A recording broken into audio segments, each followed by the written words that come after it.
Welcome, Red Spotters, another show, audio commentary show here on Red Spotlight. I'm your host today, Alexis J. Soto, joined by Lira.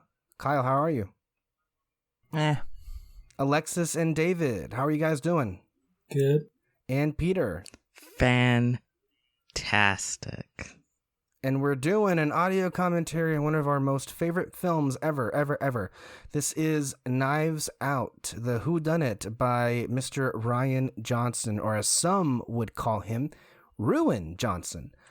That actually has a pretty sinister and nice twist to it, Ruin Johnson.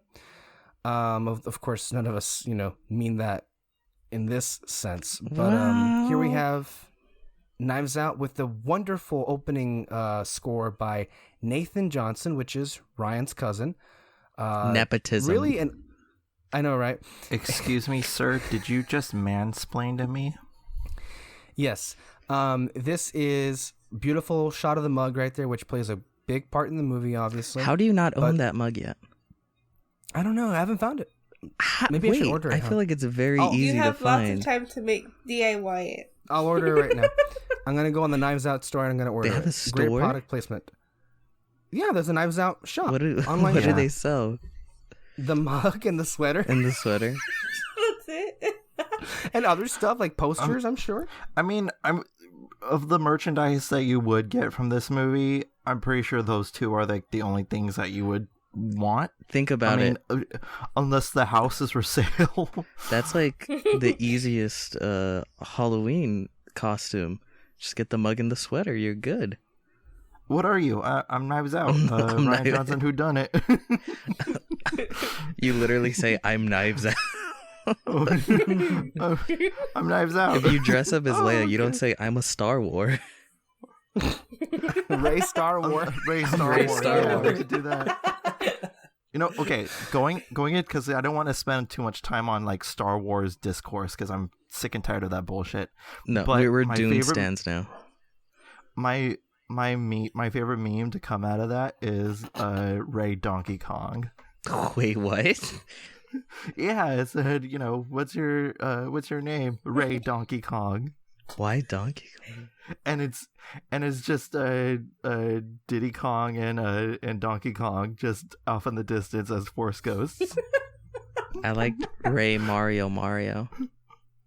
Ray Mario. She's part of the Mario siblings. Mario sister.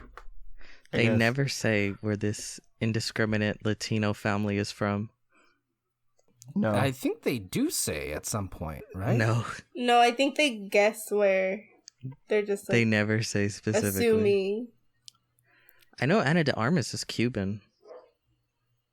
Right, yes, she is. But that, the aesthetic looks Mexican.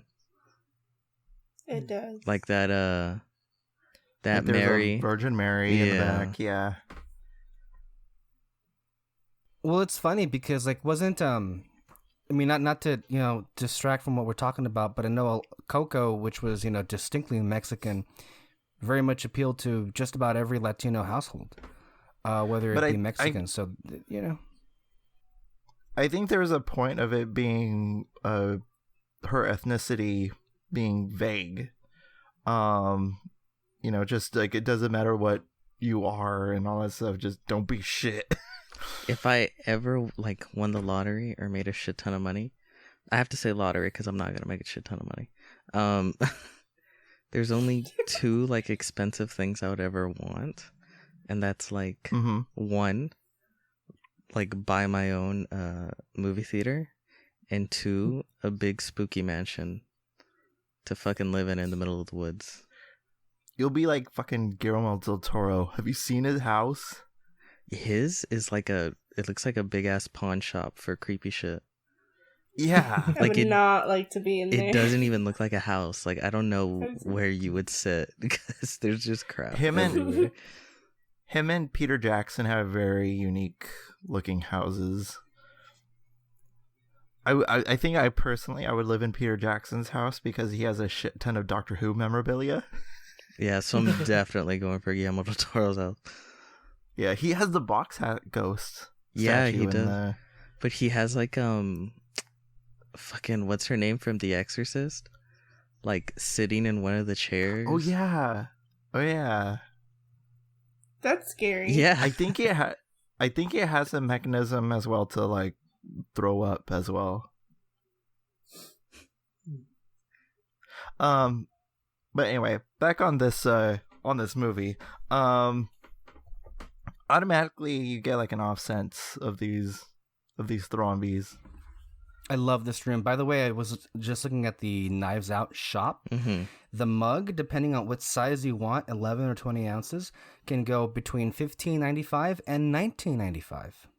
Is that expensive? I'm There's not also a an mug guy. Not really for a mug. A little bit. Yeah, like the pricey, Disney but- store sells their mugs from anything from that price range as well. Okay. Yeah. I might get it, actually. Thank you for bringing that up. What about they the also have an sweaters? Eat Shit t-shirt. What about the They have an sweaters? Eat Shit t-shirt. The sweaters.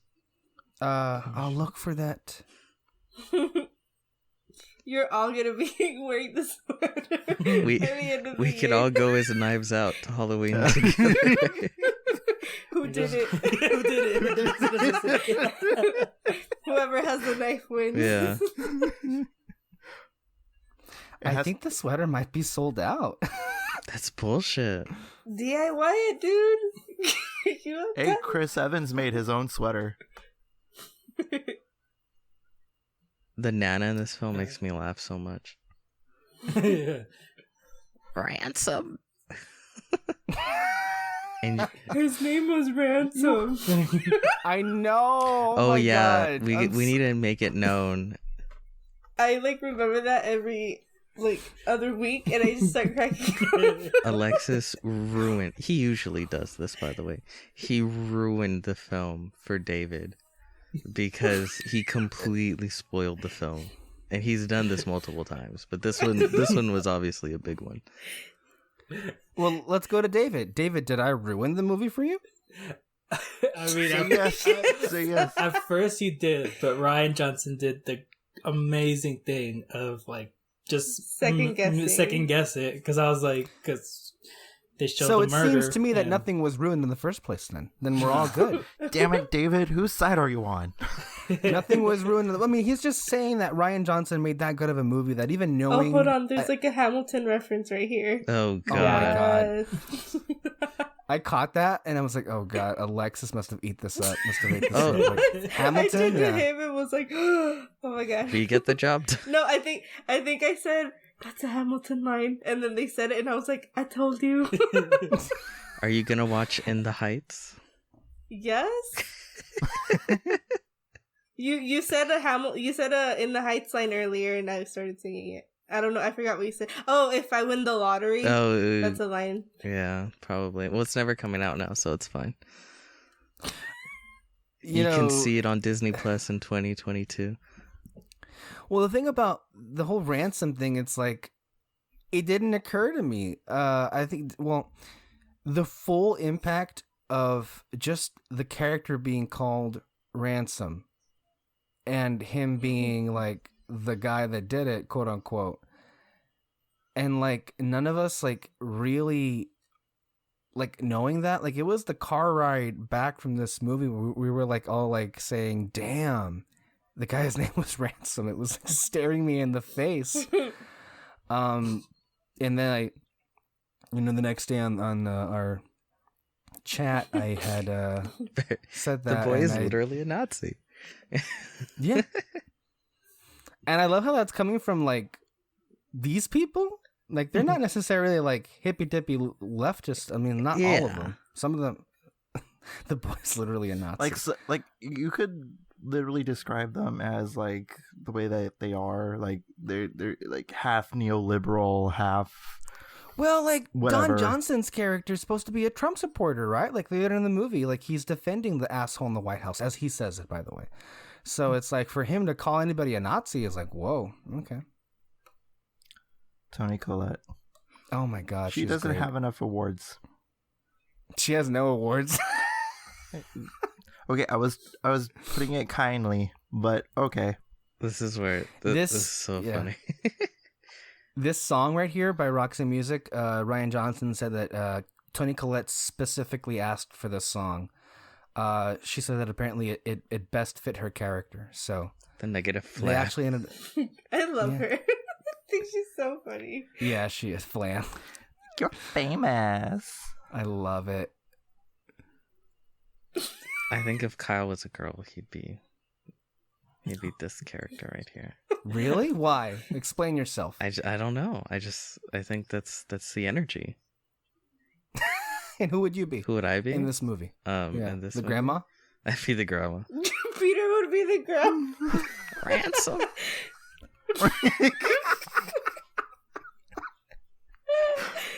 Post deconstruction. Marxist. Oh my gosh. I love it. It's so funny.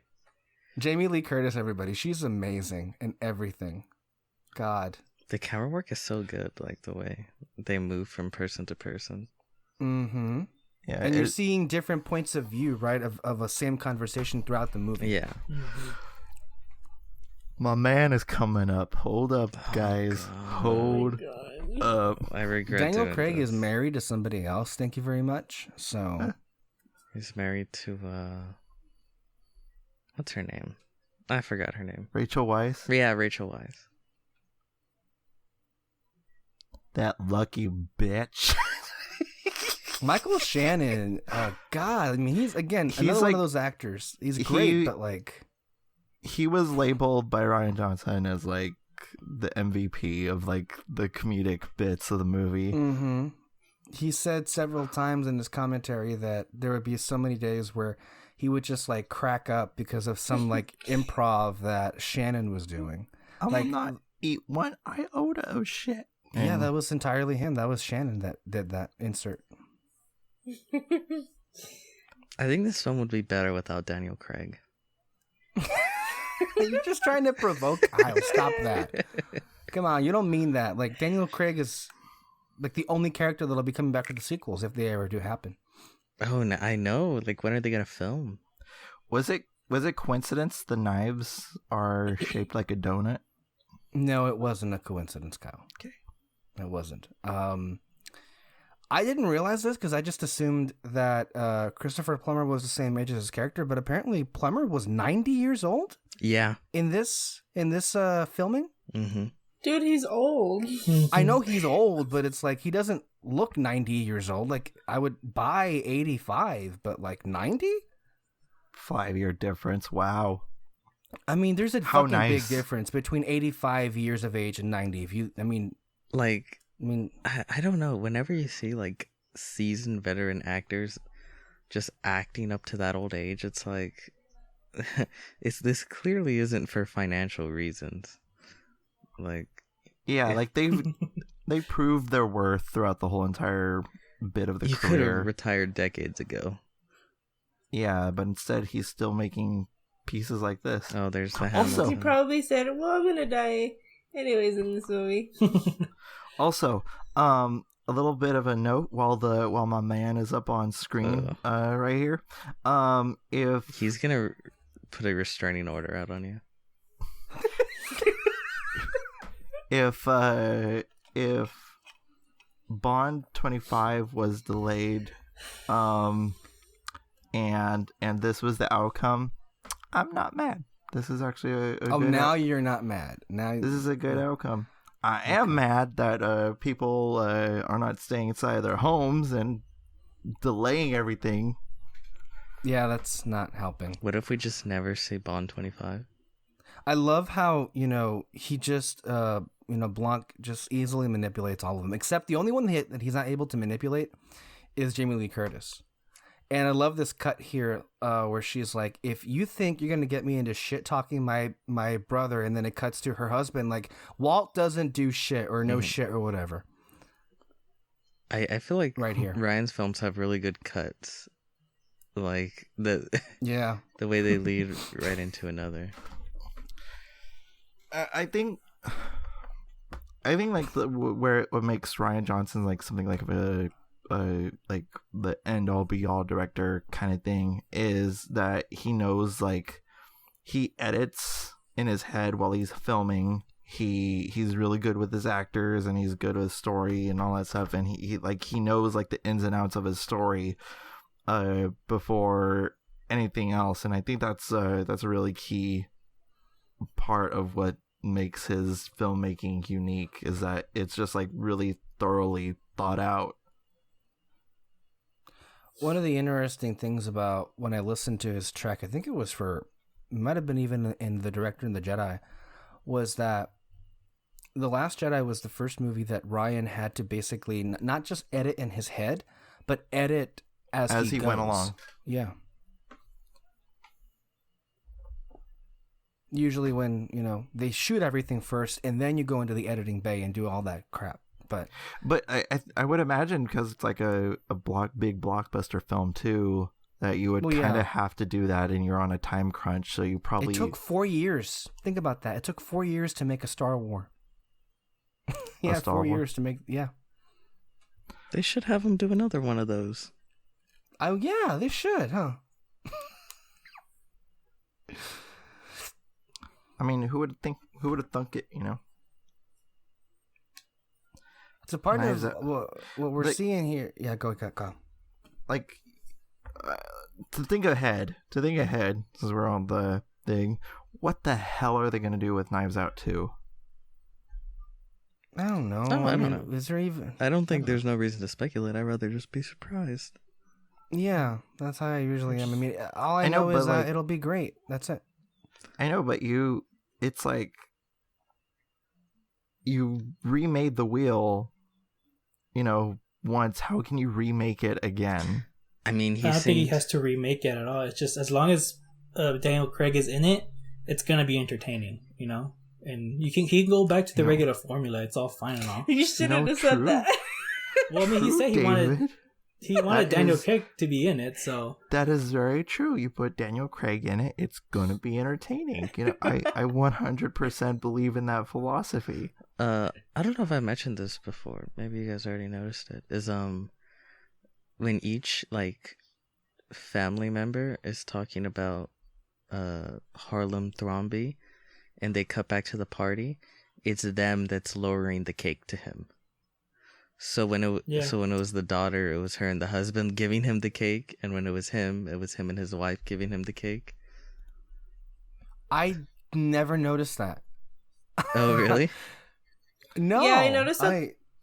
I did notice that, because I was like, oh, so this is everybody's point of view, not what actually happened. Mm-hmm. But then they go on, and it is what actually happened. Well, they show you anyway what actually happened. But I thought that was funny, how they each looked at themselves as basically the favorite to their father. Mm-hmm. When I think this is where I think Harlan is deeper on the than the surface lends itself to believe, is that he does love his kids, but to a certain extent, it's the kind of line, you love a family member, but you also hate him as well.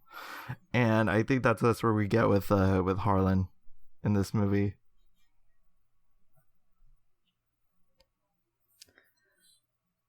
There's also, when it comes to this particular detective, there is obviously I don't know what you would call it, a backstory to him, that I think Ryan is just we're just never gonna explore it.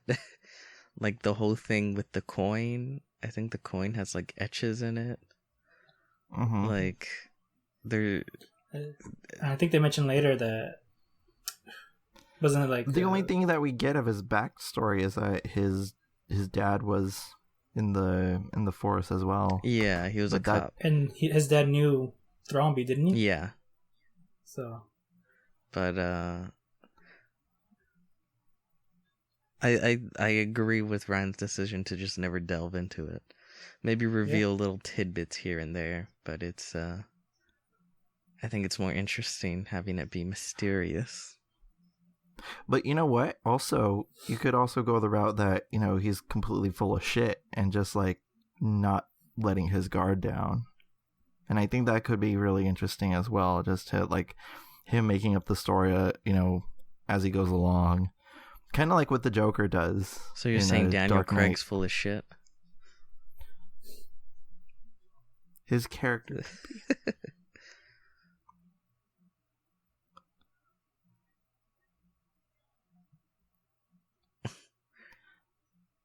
Yeah, but like leaving everything ambiguous, I think is like I think that's a missing beat in film today. No, everything needs to be completely explained and elaborated on, and and planned out. Peter, don't let me forget the importance of planning out your films way in advance before you even make it. Yeah, that's we forgot to bring that up. I'm pretty sure the Knives Out sequel is going to be complete crap because he didn't have the entire Knives Out saga planned out before he even made the first one. And then it's going to negate the canon because he's going to Benoit Blanc is going to do something that's going to be completely out of character. Mm-hmm. And they're gonna ruin the lore. The Knives Out lore. Knives Out. They're just gonna ruin it, and the knives will come out. She's funny. The one thing I am excited for, like the sequel, is probably the most exciting part leading up to it is gonna be the casting. Mm-hmm. Just hearing who they cast and then what kind of role they'll be playing, because part of what makes these kinds of films so fun is just the A-list cast coming in and like doing funny voices and becoming funny characters. Seeing that, like it looks like they're enjoying it. Oh yeah, they ham it up. They were having a lot of fun. I want to, because one of the things I did learn in the commentary is, behind the scenes in the filming of it. And what they did was, so they went on location, obviously, in Massachusetts to film in this house. And each of the actors, of course, got to have their trailer, right? Their dress trailer or, what have you. But, and usually on a regular film, when you were on break and you wouldn't be filming, people would just go back to their trailers. But because they were kind of stationed really far away from the set, which is the house, the entire cast, when they would film like these big scenes together and they were on break, they would never leave the set, even if they were on break. So they really got a sense of camaraderie between them where like they were just having fun the entire time and they really wouldn't leave each other. And I think that definitely translated on screen. Well, it's kind of like, I know you guys don't watch it, nowadays, but it's like when SNL does these like special episodes and all like the key figures of SNL's past come back. Like you have like Eddie Murphy and all that stuff, and you have like guest stars, of the past come back, and you could tell that they're just doing it for shits and giggles and not for the clout, really. And that's where you have like the genuine factor with this movie coming in.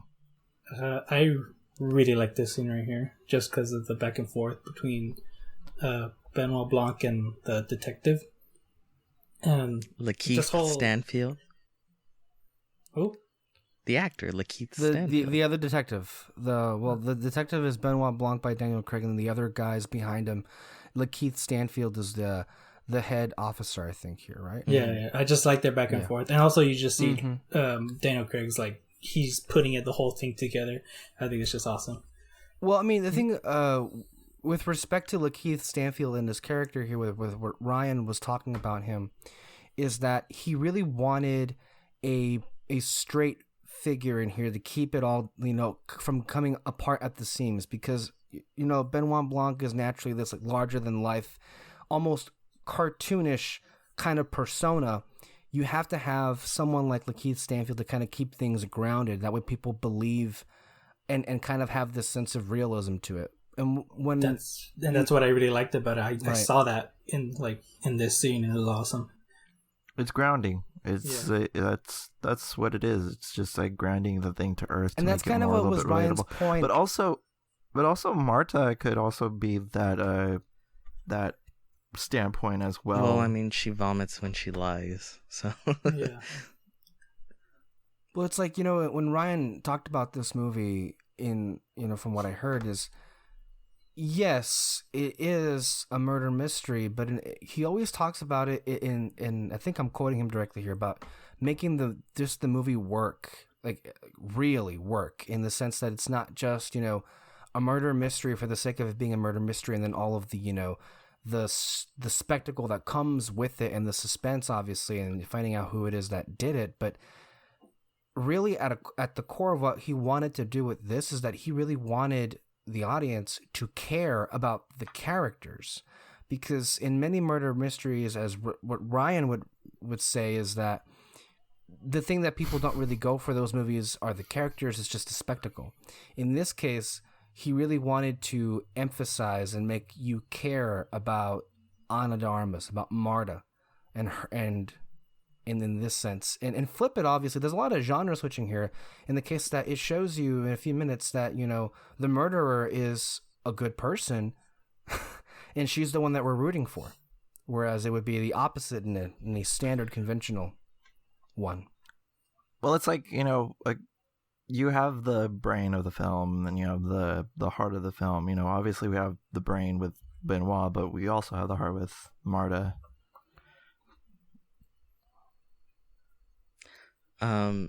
I remember the first time we watched it, I was like, dang, like he's kind of solving this thing pretty quick. Yeah. But then it flips itself on its head.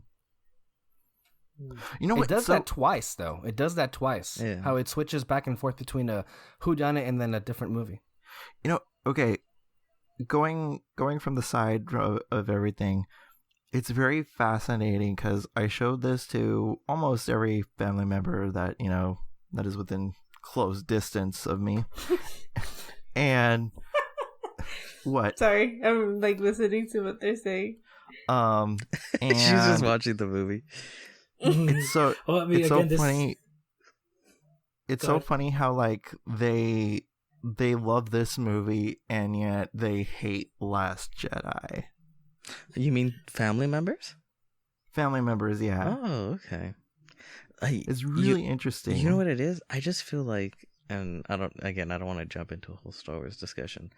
I just feel like people are kind of crazy when it comes to Star Wars. I feel like people have such a preconceived notion of what it is and what it's supposed to be and what it's supposed to do, that when it doesn't do said thing, and then also such high expectations, it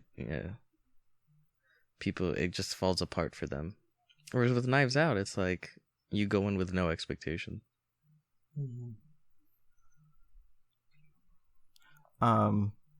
Yeah. So it's so weird that becomes like the standing ground, because it's like everybody like almost universally loves Knives Out. This was a critic darling to a lot of people, except for Jeremy Hack and that other the critic lady. The critic lady? What are you saying? Are you trying to throw shade but then not do it well? I think he's trying to throw shade, but I have no idea what's coming out of his mouth. The blonde chick? Great, yeah. Grace Randolph, yeah. I thought she was your favorite. I thought she liked the movie. She liked the movie. I don't know what more you want from her. I mean, that's the best you can hope for. Okay, she liked it, but she didn't want to. Why are we talking about Grace Randolph? Like, I love this house. It's a real house. You can buy it. Yeah. Except the upstairs, though. The upstairs is like, that's a set entirely. Oh, that's not in really? the house itself. All this right here in the upstairs is not part of the actual house. The only and they filmed in two different houses. So the room where we see the donut hole knives thing, that room is an actual set but the library of which it sits on is from a different house that they in the same Massachusetts area that they went to go shoot. The other scenes in the house on the first level are from the original house that we think we're seeing anyway. The party is all in this house, though, right? Yes. Yeah. Well, what's cool about that is that, it feels, cohesive as one house. Yeah, and you're talking about 3 locations, basically. Yeah, and you make it feel like one house, like you're filming in one house. And I think, that must take a shit ton of editing. And, yeah. Try to make this house look like it's just one. Like attention to detail. I mean, it's all in the set dressing as well, and also the costumes and the colors that you use.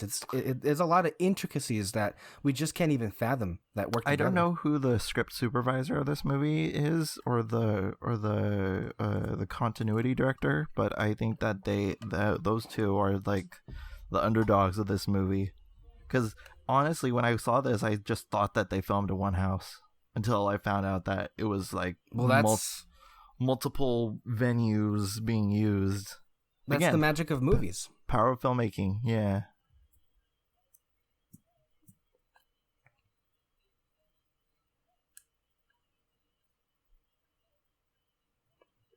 A little Daniel Craig fun fact for you all. So anyways, he hasn't smoked anything since taking on the role of Bond, and until this very movie. Was he a smoker? Yeah, he was kind of heavy on the smoking. I feel like the English quit. smoke a lot. He quit to be healthier and for the longevity of life, as you were. And he didn't smoke a cigar or anything for that matter until he started filming this movie. And then he. So yeah, this was the room I was talking about, by the way. That's in a different house. But it's a set? No, this is an actual room. Oh, okay. This is an actual room that they set dressed. They dressed it up to be, to be part of the movie and to make it look like the house that they were actually filming on. But this is an actual room in a mansion in Massachusetts. Oh, I'm depressed that it's not part of the house. This is the atrium, right? Of every set piece in the film. Define atrium? Okay, atrium is a theatrical term where you build like one thing from a stage, and that's like pretty much your main set throughout the whole entire production. Probably. And then all of this that we're seeing up here is entirely a built set, not part of the house at all. I mean, it would be cool if they found a house that had all of this, right? But that's just getting too lucky, right? Like, for example, the in The Last Jedi, the atrium of that movie is Octu.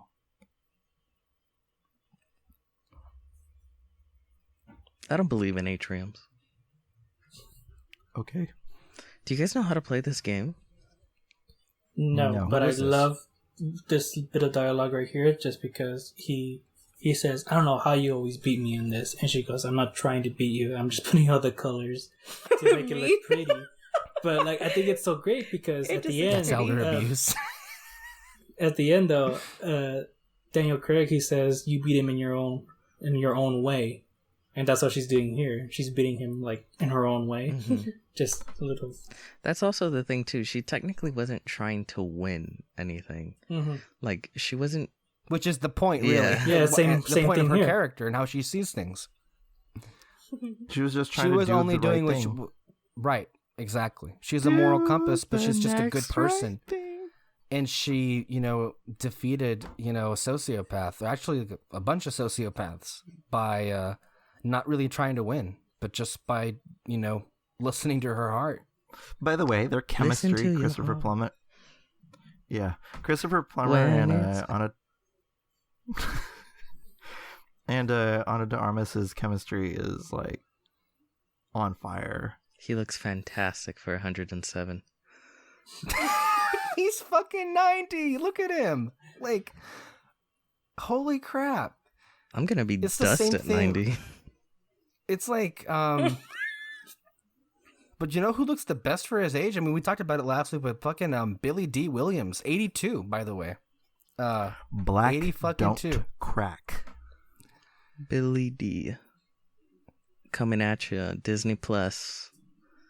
He's gonna be Lando doing things, you know.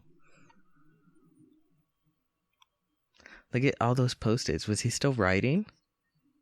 'Cause that's his computer right there. Well, I mean, I love the little touch, and it was funny for comedic purposes, but when he finds out about the whole mishap with the morphine, right? Like, the first thing he does to, like, play off the tension is to get a notebook and write down and say, this is actually a really effective use of, of murder. I didn't read it off as playing off. I just thought that because he's just, like, creative. I thought he's like, ooh, that's actually a really good idea, and just wrote it down. I that's not what I'm saying. I'm saying it was used from the director's standpoint to cut the tension.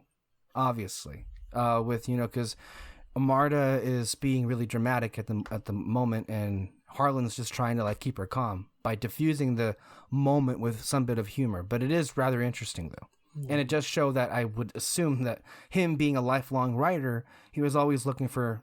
I mean, you always just do things, right? Even if you're retired. By the way, is it? I know we talked about the set and everything like that, but like it's a character all in itself, just like this house, because like there's so much like character, like it feels lived in.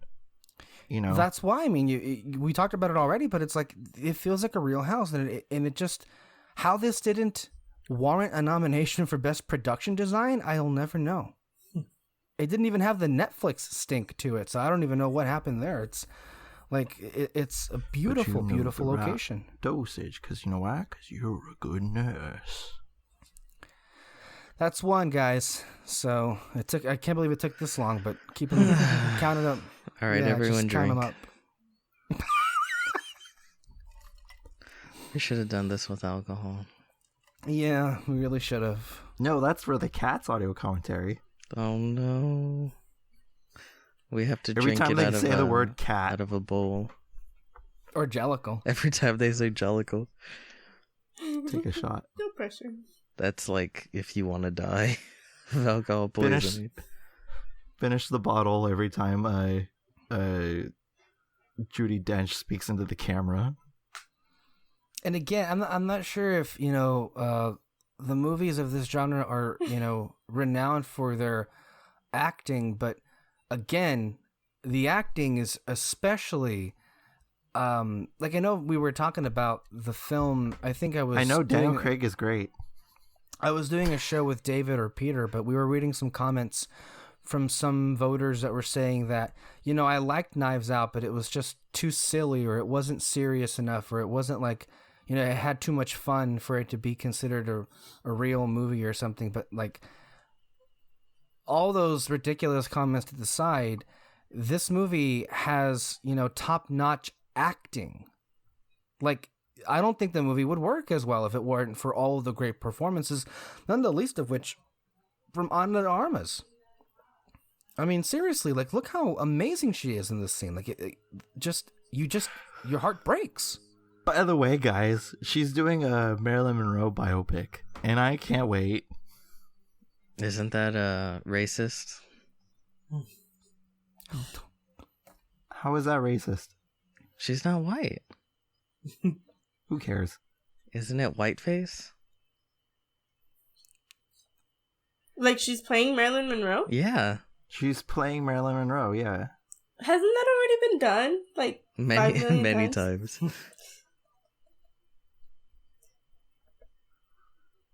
Kim Kardashian is this generation's Marilyn Monroe. There, I said it.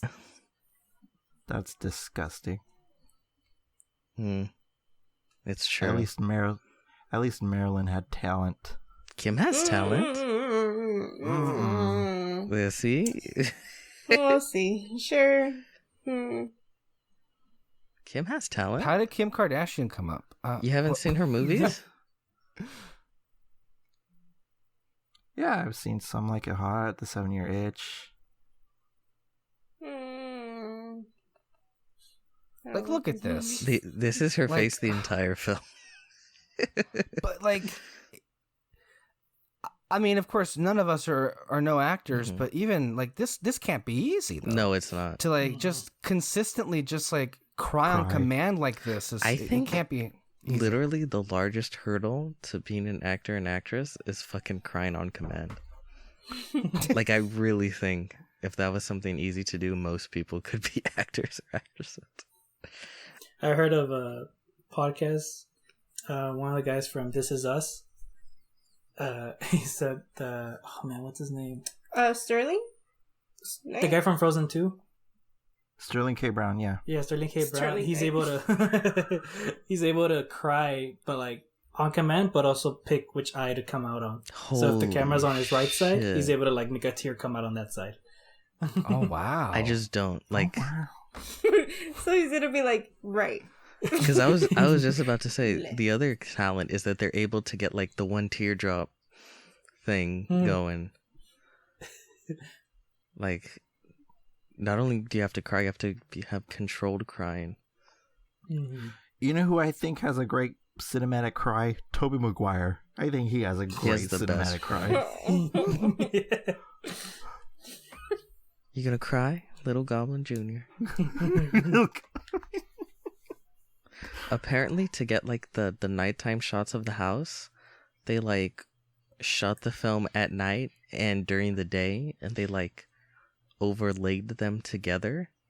Mm-hmm. In order to get like a good like overcast shadow. Yeah. Remember, this is the winter in Massachusetts, so it's pretty brisk. Mm-hmm. It's probably outside, like dead black, like dark. But here you can see it's like the sky's kind of bluish to give the outline of the house. It's like kind of like magic hour. You know, daylight lighting. I never noticed that picture on the thing where it opens. It's like a guy going through the window. Oh wow! That's funny. Also, if you look back at what just happened when she walked in there, she did not put her foot on the window pane. Whereas when we see, that's right. Because when they find the evidence scene later on in the film, there is like a foot mud print on the window pane. So, but then when you see the reenactment at the end of the film with Chris Evans, you see it there. But wait, So. plot hole.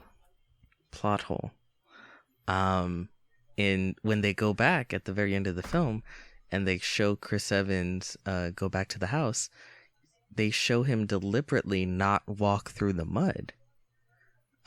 They show him walk around it. Haha. I have deemed your film worthless now, Ruin Johnson. Movie ruined. Ransom? Are you back again already, Ransom? I love just how fucking extravagantly she's dressed.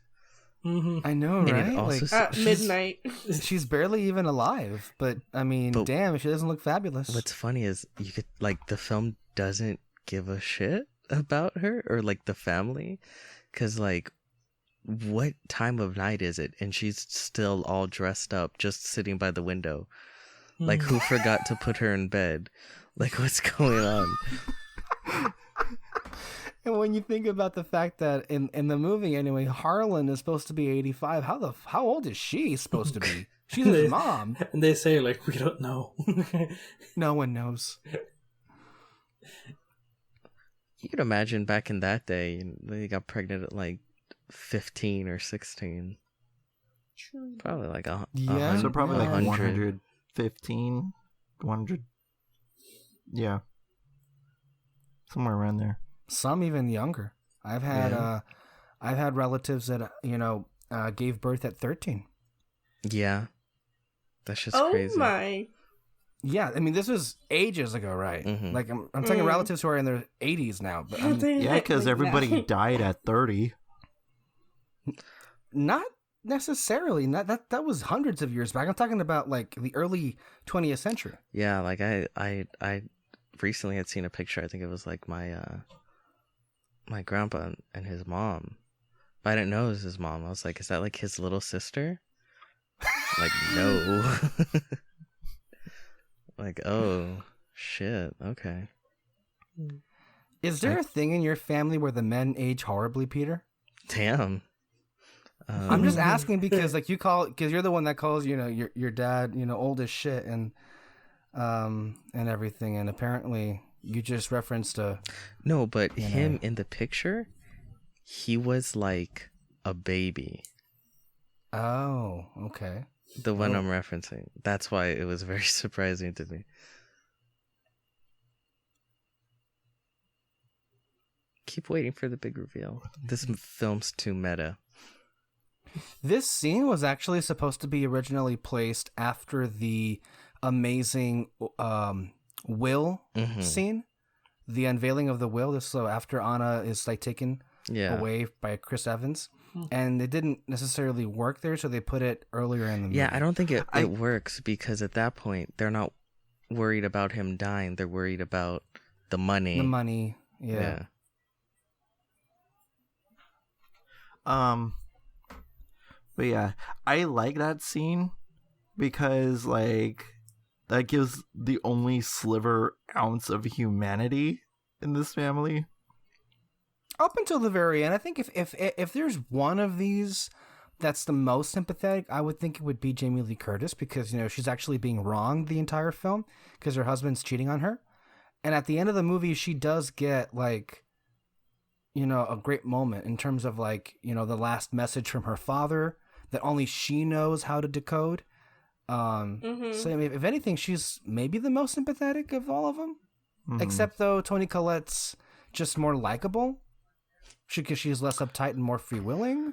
I don't know. But I like all of them, but they're all kind of assholes in their own way. This is the conversation where the film was influenced by Ryan's experiences on Twitter. Yeah. Isn't that crazy? How like the absolute hatred and vitriol for The Last Jedi, and we have those people to thank for this movie existing. Thank you, guys. We just got an awesome movie out of it. Well, that's what an artist does. They take all their shitty things in life and turn it into art. Yes. Since Ricky Lindholm was on the screen, I like to shout out to Garfunkel and Oates. Listen to their shit. It is good and funny. This really was like the most perfect Thanksgiving movie ever. This scene made me uncomfortable. Like for her. Yeah. And then like I would be like shaking if something like that happened to me. Not because of like what they're asking me, but just like to be put on the spot and like for something like that. Notice how he so subtly just hands her the fucking plate like she's a maid or something. So I great. love that touch. It's so great. And then earlier in the film, when they reference this scene, because they say like, oh yeah, she's like part of the family. Again, from their point of view, like they call her over and she comes over all smiling and they're talking to her. Ransom? But in reality, it's like, come over, help me prove a point that immigrants suck.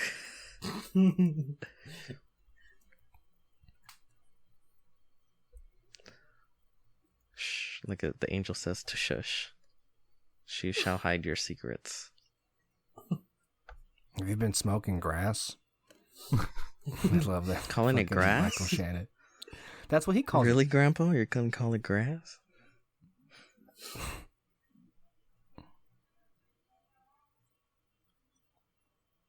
Well, what's an older term, grass or reefer? Ooh, but reefer, I think. Yeah. I think it's reefer, grass. Reefer madness. Do you want dinner, Nana? So eat. Do you want Nana? But you see how they just let her just, I guess, roam? Like she's just... It's just creepy. I mean, we never see her even move, though. We only see her like every time we see the Nana is like she's been moved elsewhere, but we never actually see her walk or move. She's just... there. Yeah. She's omnipresent. Who's your and I'm not asking this to Kyle. But who's your favorite in this film? Him. Forgot that actor's name. Michael Shannon? Michael Shannon, yes. I can't answer that question. I think my favorite's Michael Shannon too. like it's just this weird mix of like just Weasley asshole Yes. entitled. There's a lot of layers to him that I just think are hilarious.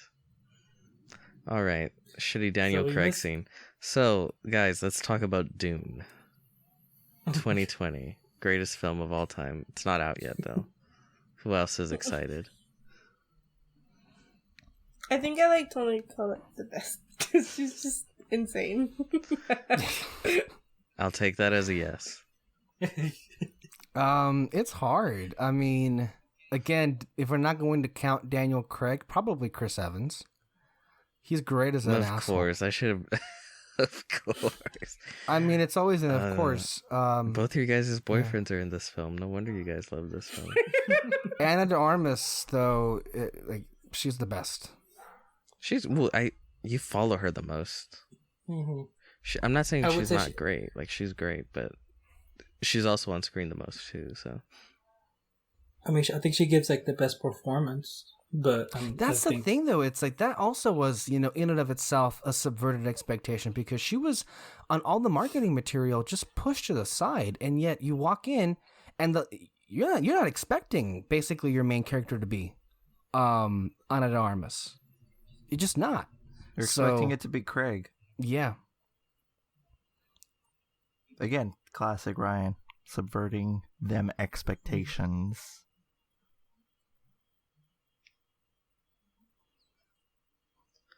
The truth.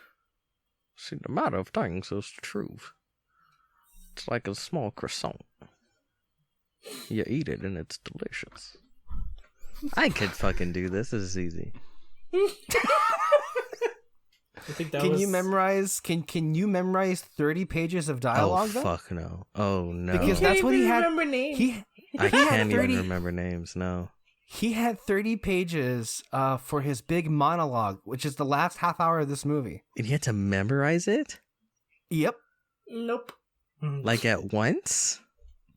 Well, he has to memorize the whole thing to when you film, yeah. Why? That's acting, isn't it? Like, yeah, 30 pages of dialogue, I think. If it weren't for all the shitty aspects of acting, I could act. Okay. I think he might have referenced the bloodstain because he says the truth falls at my feet. Reference Daniel the Craig what? said that. The bloodstain on her shoes. The bloodstain. Oh, yeah. Oh. Yeah, because he says a line like, "This is how I go about my process," and blah blah blah. And the last thing he says is, "The truth falls at my feet." And I mean, I could be wrong. I could be thinking too much about it. I think that's interesting. The first time before Marta and Benoit have their first interaction, the first shot cuts to Marta's shoe. Mm-hmm.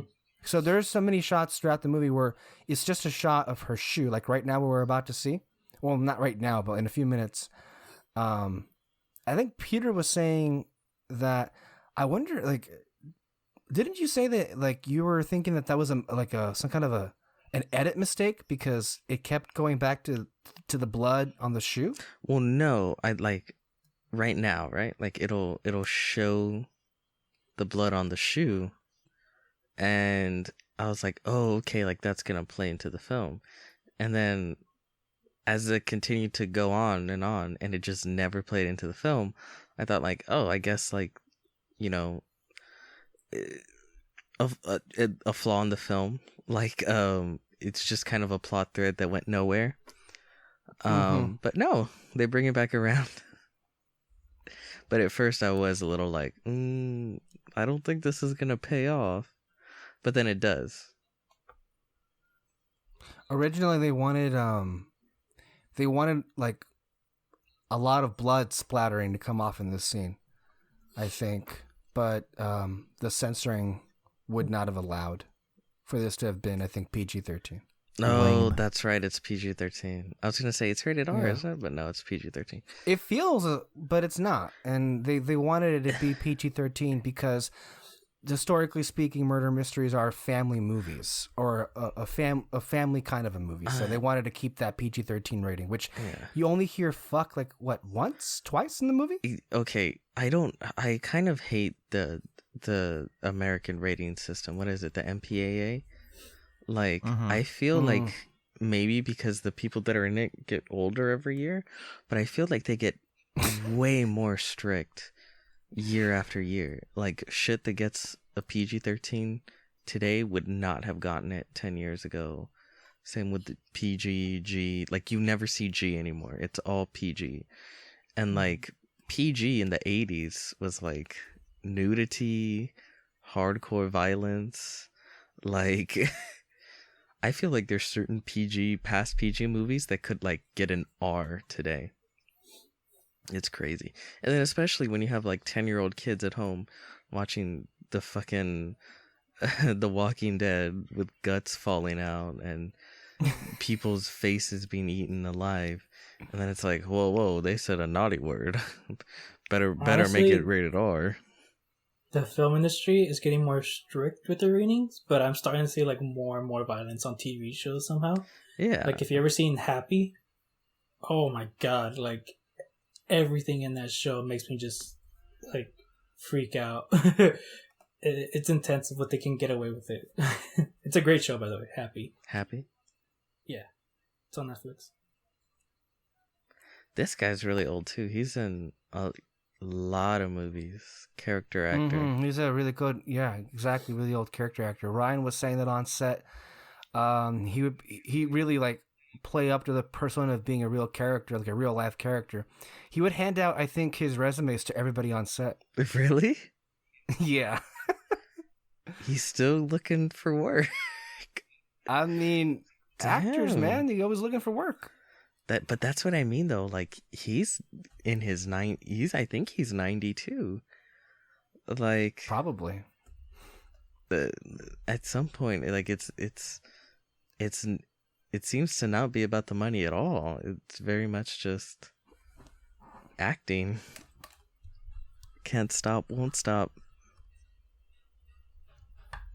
I don't know if a magnet that size would scramble it.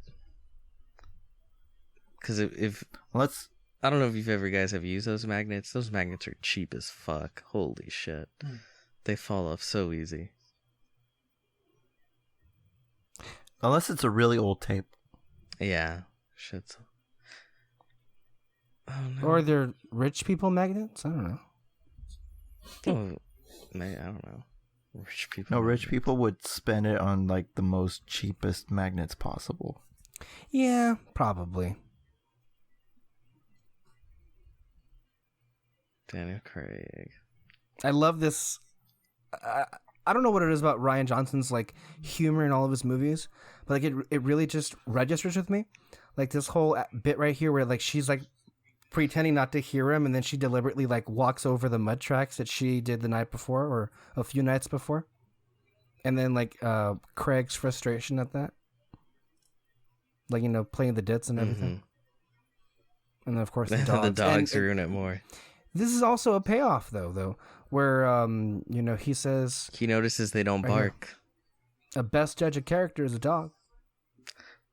But like the whole thing was like, oh, the dogs barked later that night. And he was like, well, they don't bark for her, so obviously it wasn't her. I wonder what kind of suits they suited Craig in. Think about your sex fantasies later, okay? Because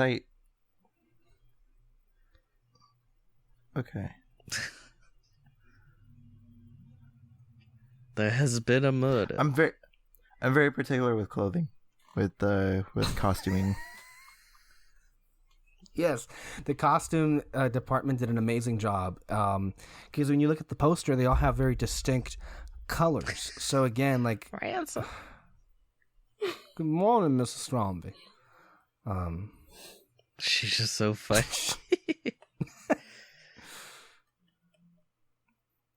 That's a big scarf she's wearing.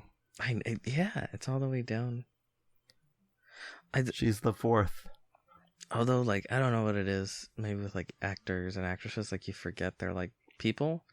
Because like a lot of times, like I'll find out their heights, and I'm like, oh, like they're short. Like I'd be taller than them, and I'm short, so it's like that's funny. But then again, Like for example, huh? I am the exact same height as Daniel Craig. Yeah, I'm sure you've thought about it a lot. That makes me beyond thrilled.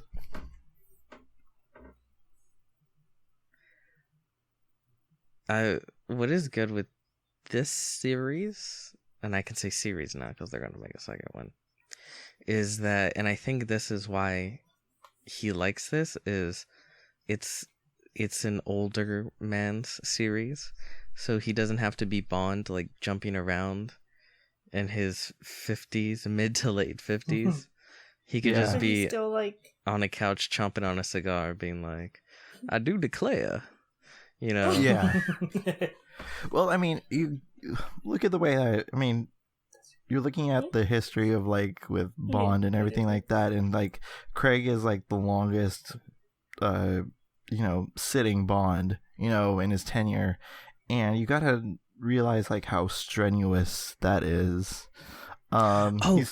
Do they sell those cookies on the Knives Out shop? I didn't see it. I was on the shop. Peter, you want some cookies?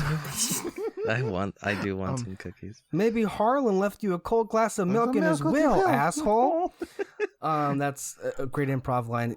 Ryan always says to feel Frank Oz, everybody, to feel really bad for the actors if they're eating, if you see them eating food, because like so. And we don't often think about this when we're watching the movie, but let's say this was a day in recording or a day in filming. He would have to eat those cookies literally all day.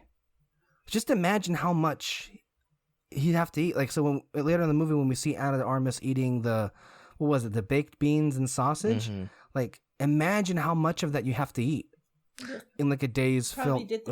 I think they have like a bucket, and they like right when they yell cut, bring them the bucket, they spit into it, and then like, okay, let's restart. Like for those that like, so just so they don't like throw up on set from eating all those cookies. Oh, remember the iPhone thing? Yeah. Oh yeah. Oh, did you guys see the breakdown of? Yeah.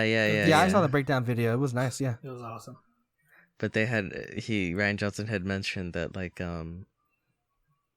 if like bad guys in films are not allowed to own iPhones, Apple won't allow it. So anyone that owns an iPhone, they definitely didn't do it. But then again, like let's be real, this whole family would for sure own iPhones, and they don't. Like I'm looking at it. Wait, what's the breakdown on this scene? The only one they did was Ana de Armas. If you know that. It's just talking about how he shot it and how it was filmed, and just think about it in the sense of this is a great room, but it's not all that big, and how do you fit not just all these people in it, but then also where do you place the cameras? How do you cut also back and forth to, and then also just the. He also talked about the positions of some of the actors, how he puts them in like a triangle. So like right here. Yeah, you have Craig and Bat. You have three of them right there. Like just logistically, it's a nightmare, I'd imagine. Yeah, see right here, some threes. And then he also said that this is the first movie that he's done in digital. And who was it? Like his editor or his cinematographer? He sort of created a filter to make it look like film. And one of the evidence to show is if you look in the windows. That kind of gets on the wood, gives like a rainbow color. I'm sure we'll see it at some point. Yeah, because he always is. This was the first film. His DP went up to him and he wanted to shoot this movie in digital, not in film. And this was, Ryan's a very, film purist, and so he went along with it. And in because he likes the attributes of film in certain scenes and like a rainbow color in the windows. So when you do see that color in the windows, this is him actively trying to create that aesthetic as if it were film, although this is shot on digital. Those old directors hipster. cannot give up film. This is just, film nerd stuff, guys. So bear with us. I mean, and he is a big one. Ryan is for sure. I love Jamie Lee Curtis's face. It's like when Chris Evans told her to eat shit. It's like, I don't know if you've seen it on the Criterion channel. They have an interview with Rian Johnson. Because they have, I know I gave you the sign-in yesterday, Alexis. They have interviews with people like directors and people in the industry, and one of them was Rian Johnson, and it's like I don't know, 10-20 minutes. It was really good.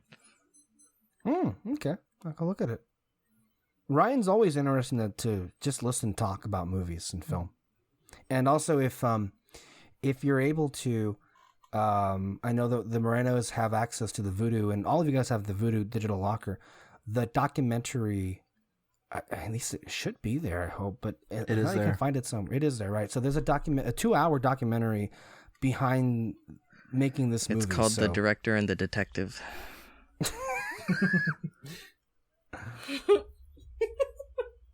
No, but I you can just tell Ryan's just a big film fan, and he's the only one I think left that goes out of his way to include a lot of great content as far as bonus features for home video.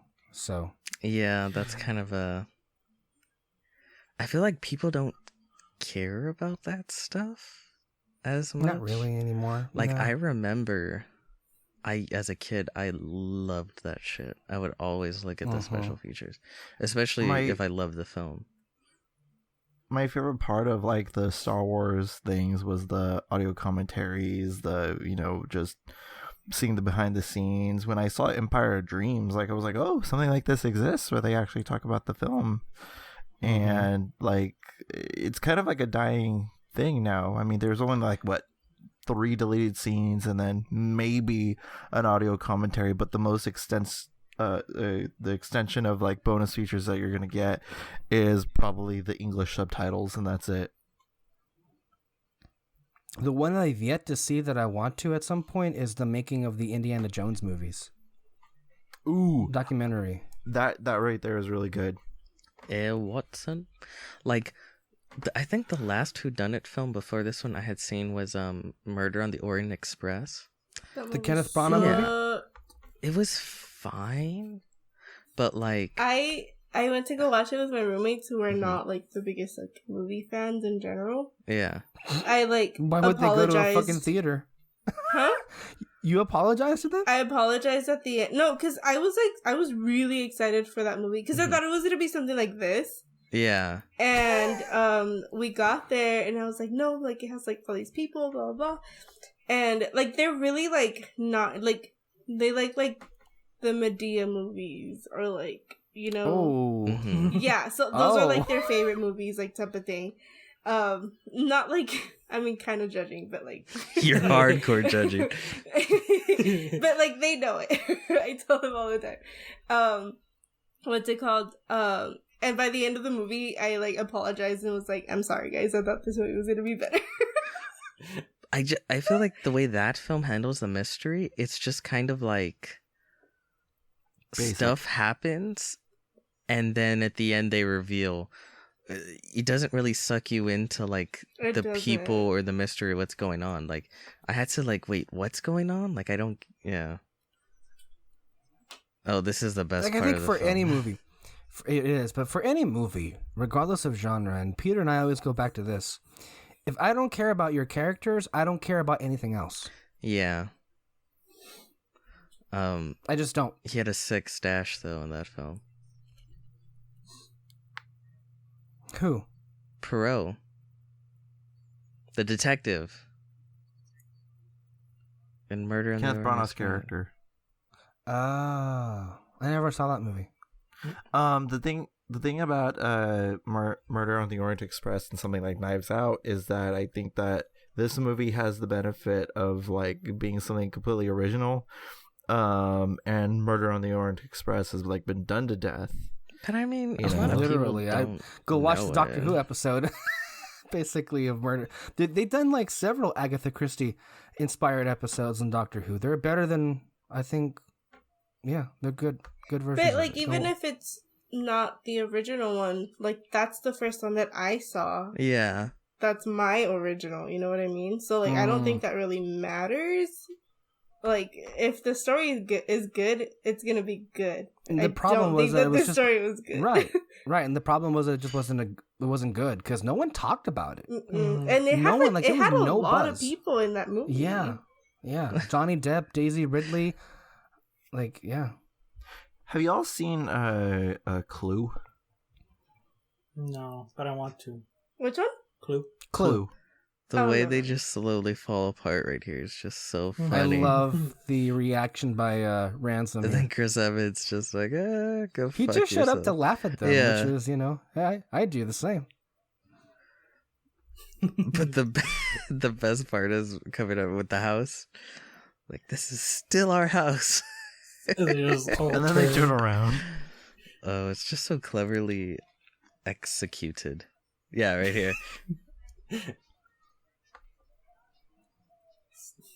We are the Brombies. God damn it. But yeah, it doesn't make sense for the scene of her crying over him to happen after this. Yeah, at this point, that's the least of her worries. Yeah, her biggest worries are holding on to her fortune.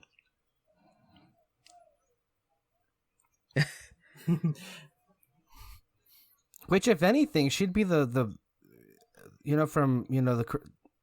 she'd be actually not affected too much. She's the only one that actually, like, yeah, has she has her operating own money. business. Yeah, so she's actually, it's just losing the house, I think, to her, because With the I would small loan think- of $1 billion. she was the closest that was, I think, to her father, right? Well, they actually claim it was ransom. Technically. And it's hard to kind of sell it because we never see that. We only see like one scene where he blows up at him, and then that's it. But that's true, though. The movie does like say that it is Ransom that had the closest. Fucking Toni Collette here. Minute. I love how it's like Mine- handheld and all up close to like make her like just emphasize the way it's all like she feels claustrophobic and like losing her Right. mind. And then when he starts recording it live. Minute detail, but like you saw the little transition from like standing camera to handheld. Yeah. I love the smooth transition from that. Well, the dolly cameras are the ones that move, right? Dolly? That's what they Yeah. call dollies, right? The ones that move on their own? Yeah. Okay. Great score. Oh, it's fantastic. I think this is the best thing that could happen to all of you. What do you mean by that? She flipped him off. I never noticed that. Like the Yeah. subtle flip up. And then right here, and he's like, seriously though, what the fuck? No, the laughter in this movie was amazing. Yeah, I mean, it actually was one of the better audiences that we had in recent memory, I feel, Oh, where the yeah. audience was actually engaging with the material and not just, like, numb to it, because I know that as far as, like, Kyle, Peter, and myself, in recent months, a lot of We've had audiences haven't shit been as audiences. engaging. Yeah, like, the Invisible Man was depressing, because, like, people were just, like, silent. Well, I, And it was like, what the fuck? I think the last time we had a good audience was when was this right here, when we did the double feature Yeah. with Knives Out and Well, yeah. We aren't the Jojo the Rabbit. community the community that we live in isn't necessarily like the like revved up film audience that you but that they you were want. they liked this and they liked Jojo Rabbit, but like I don't know what happened. I think it just depends on which audiences we It get. depends Like, the time one of with, day when yeah. you see it. Like Yeah, it was really crippling when we went to go see Cats and everybody was pretty much dead. Oh yeah, that was the worst because we We were were the only having ones having we were fun. having such a fun. Oh my god, it was several times. Fucking Julio was wanted to walk out. He was angry that he was genuinely angry that we took him to see that film, and he wanted so desperately to walk out like 5 separate times. So for sure, we saw it all the way to the end. He's definitely not the Jellicle choice. No, hell no. But I think it would have been better if there was like an audience that was like into it for what it was, but they were just like when we went to go see the Rocky Horror Picture Show, Alexis. I think that. I think that kind of audience. I think would have I would have lived for that. Which is why audience. Peter even says that he'd gladly go see a midnight screening of Cats with people who actually know what the movie is, and we can have fun with it. You know, we could even draw on like nose and whiskers. I would pay and to wear see you ears. all guys painted as cats. We'll be sure to paint the buttholes too. Will be the butthole cut edition. Butthole edition. Hashtag release the butthole cut.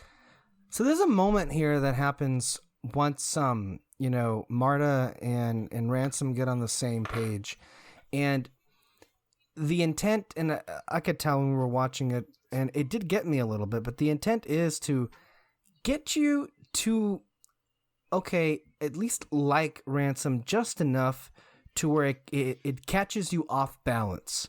And the hope is that you start to maybe eliminate him off your list of suspects. But also, AKA David. Yes.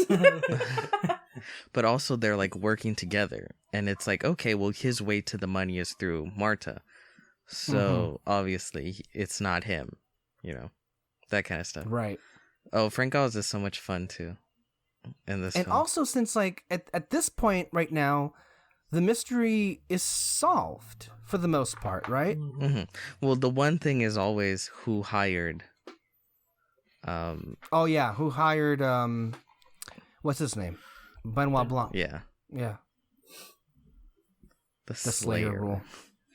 They're all googling shit.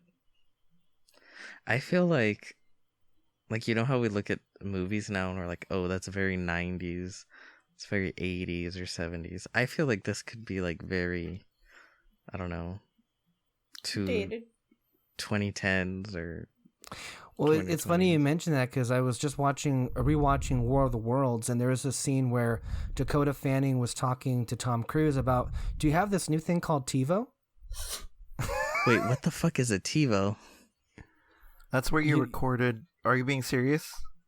I'm serious. I have no idea. Oh my god. Okay. So a TiVo was like it recorded your shit for you.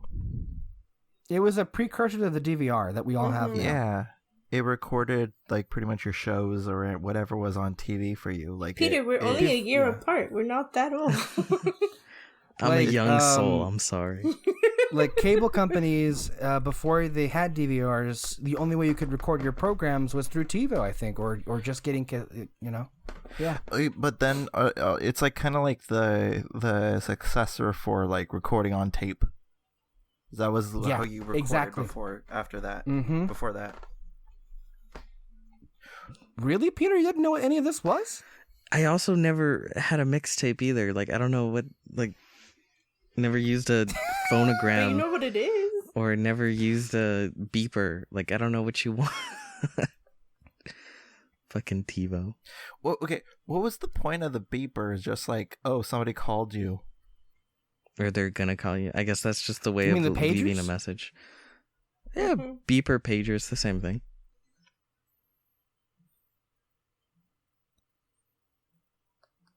You know what piece of like vintage technology still blows me away? Freaking fax machines. It's still in major use today in a lot of Yeah. offices. Like you could send a direct document to somebody. That's like that's magical right there. This part kind of made me sad because I thought she was gonna be like cool. Who is gonna be cool? The daughter. The daughter. Let me give you 13 Okay, reasons Tony why Collette's she's daughter not. right now. Tony Collette's daughter was about to call Marta right now. Oh shit, we might not be synced up correctly. No, it hasn't happened yet. Oh, okay. Just- Okay, it's about to be. It will happen. Yeah, okay, no, yeah. It will happen. We're talking Yeah, about a no, scene Okay. coming up right now. Chris Evans is talking with with Ana de Armas. Oh my god, guys. What's that thing with like it's like a cherry and then like 7-Up? Shirley Temple? That shit's delicious.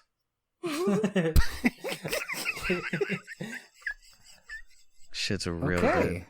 Of all things.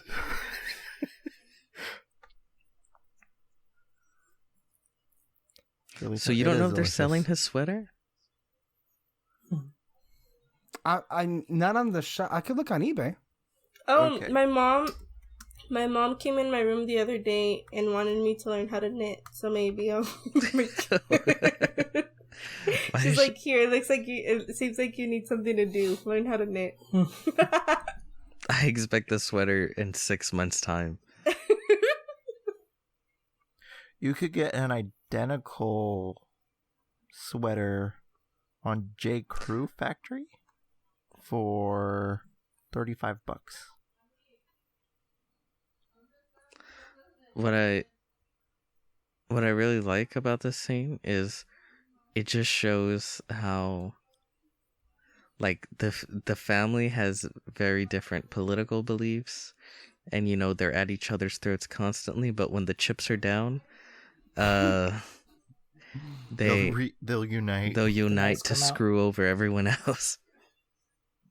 It's a very American film. Very American film. But it shows like, yep, these are the Thrombies. Kind of reminds me of the Democratic Party. Oh, it's beautiful. Look, Marta. Look, she has the what's her name? Morticia eyes. Yeah. Yeah, like the lighting. The lighting. No, it's such a beautifully shot film. Like, it's really good. He should really make a Star Wars. Give him a trilogy. I think he'd be good at it. Mm-hmm. And she's like, okay, thanks. Bye.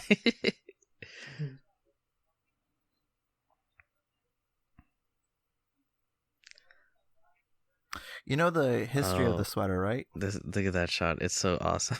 They're all just standing. It is there. nice. The way the way they're standing. What do you mean the history of the sweater?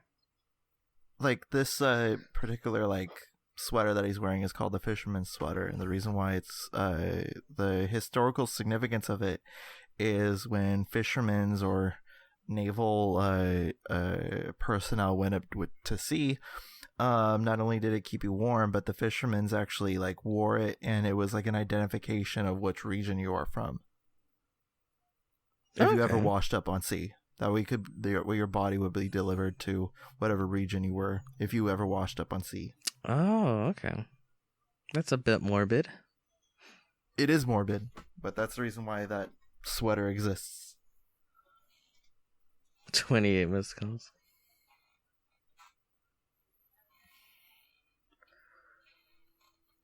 It's actually a pretty nice house. Like, where do they live? Where's this supposed to take place? It's an apartment, isn't it? It's an apartment. That's an apartment? That's a huge ass apartment. What? It's an apartment with 2 floors? What the fuck? I'm telling you, I need to win the lottery. I want the big ass mansion filled with random shit. What would be your first big like furniture or like fixture purchase if you did that? Like you see those like chairs? Like just fancy looking shit. Probably go through a lot of thrift shops. Just be like for boom, like boom, vintage. Boom. Mm-hmm. And then of course you need the self-portrait above the fireplace. That's a necessity. Yeah, but then, you know, random other artwork. And I don't know if you could tell, but every time there are moments where we cut back to that portrait of Harlan and it changes slightly. And Yeah. I don't know if it was you or Peter, but you said that one of you guys told me that the thing wasn't finished. So what we're looking at is a green screen Oh yeah, of the that's portrait. right. When they were filming, it wasn't. It was just a like the frame with the green screen in front of it. Mm-hmm. Which is always so funny, like to see behind the scenes footage and they're looking at it all longingly, and it's just a green screen. It reminds me of that meme from The Force Awakens. Like, I've never seen so much green in all the galaxy, and they're just staring at a green screen. The green screen. Ray, those are the prequels. I like the scene just because I think it's cool to show his patience, but also his kindness, just to kind of anyone. But also his intelligence as a detective. He was the only one savvy enough to go like, she knows shit. Yeah. So and while everyone else is just not just sort of looking past her, he was smart enough to go up to her. Mm-hmm. Mm-hmm. Yeah. And yeah, of course, the family never even said anything to her about her own son dying. Yeah. Who dresses her, though? I don't think she's changed clothes at all. Has she? I think so. I don't know. They're all just so fancy. Again, you brought this up before, Peter, but who moves her to place to place? You'd think she'd have like her own what's it called? Mover? They're not called movers, like a nurse or whatever to look after her. I like how he tries to be like, oh, I was just in the neighborhood or whatever. Like, and I was just like, oh, never mind. Full of shit. This is great. Like, the way it slowly turns intimidating is really well done. Michael Shannon, everybody. Michael Shannon's awesome. I do think he's probably the best in this film. I think, is it safe to say he's one of the best actors working today? I think so. I think he has a lot of range. Yeah. More than people give him credit for. I will find him. Well, yeah, I feel like most people think of him as like this Zod. like bug-eyed, like intense bad guy. But it's like, no. Like with here, he's sort of like this weak, limp individual. Like when he's drunk and trying to talk to Harlan, he's like, come on, Dad, just give me the chance. Like, it's good. It's good shit. He kicked ass in Elvis and Nixon. Oh, God. You would. I don't know if you've seen it or not. But like he didn't do like a stereotypical Elvis impression, like, oh, hey everybody, it was more of like, because Elvis was a boy from the South and kind of brought up in Hawaii, and like, he didn't portray it in like a very like stereotypical Elvis fashion. Just like the way that his choices are. Also, like Shape of Water and stuff like that, he's really good in. The way it's lit too. It's lit? It's lit, bruh. Oh yeah, like the sun coming out from the other side.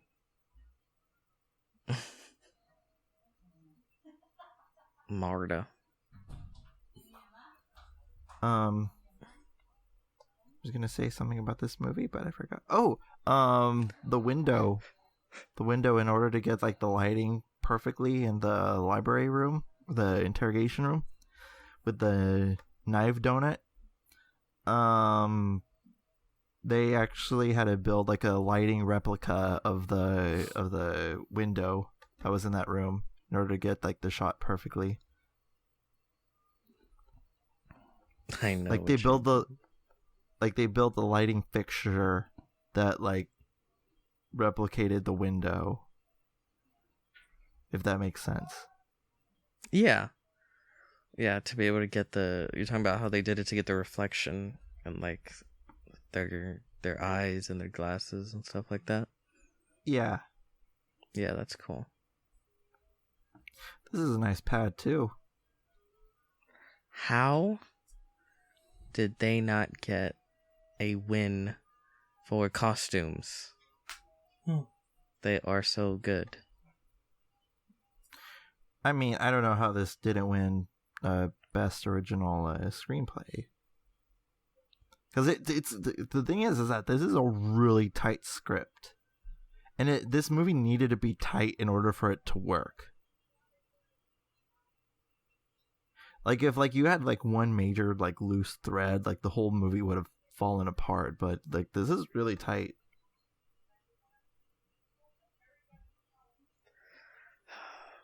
Oh, I got it. Okay. For what? the plot to Knives Out 2. It's a group of people quarantined in together because of the COVID-19. Oh my god. And then a murder. Dun dun dun. No? Yes? Sure. Yes? Yes, David? Yeah. I see you've raised your hand. Oh. It's No.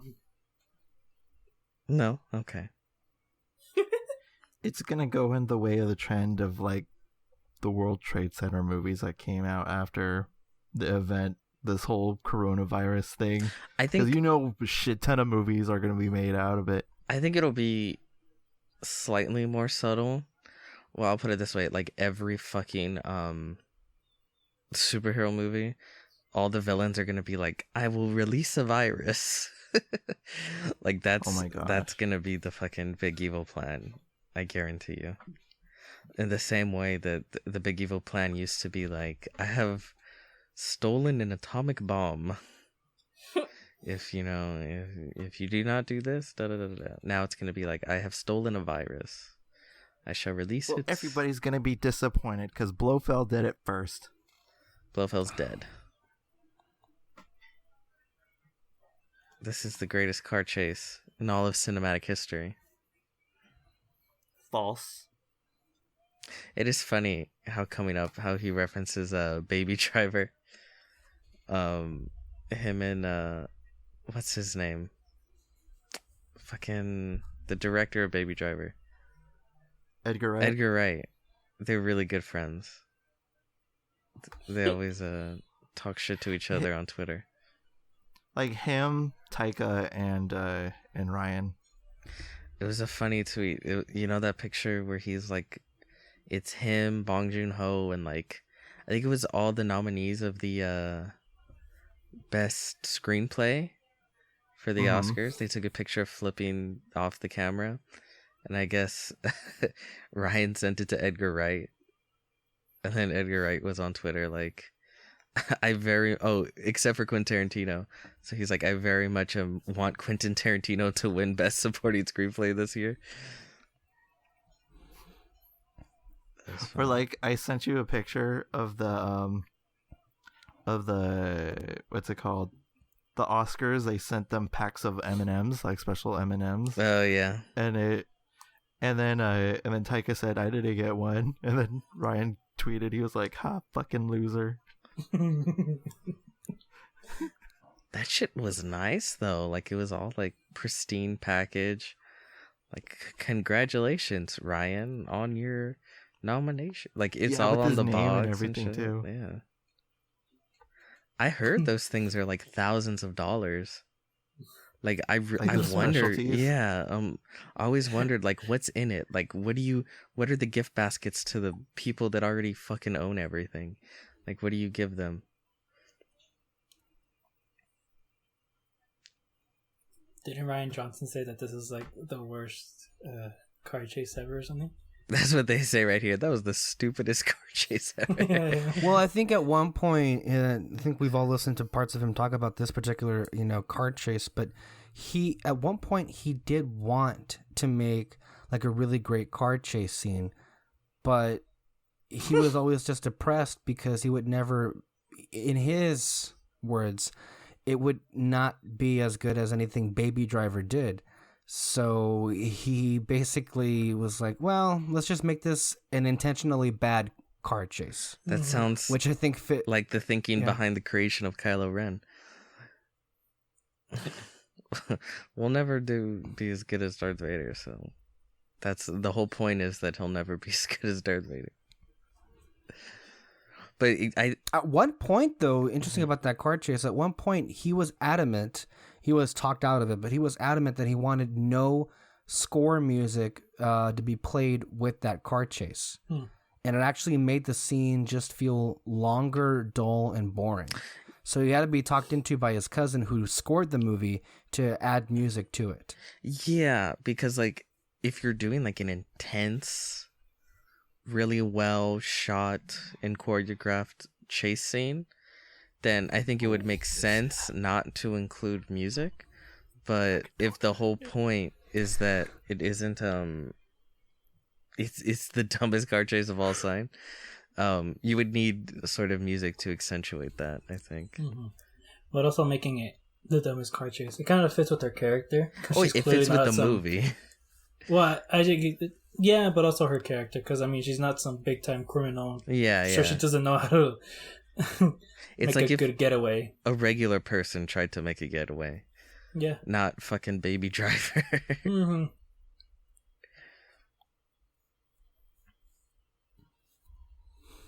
Alexis. Hi. Hi. How you doing? Not too great. I'm watching this crappy movie by Rian Johnson. Oh. Well, you know, there could be worse things. Yeah, could be watching The Last Jedi. True dat.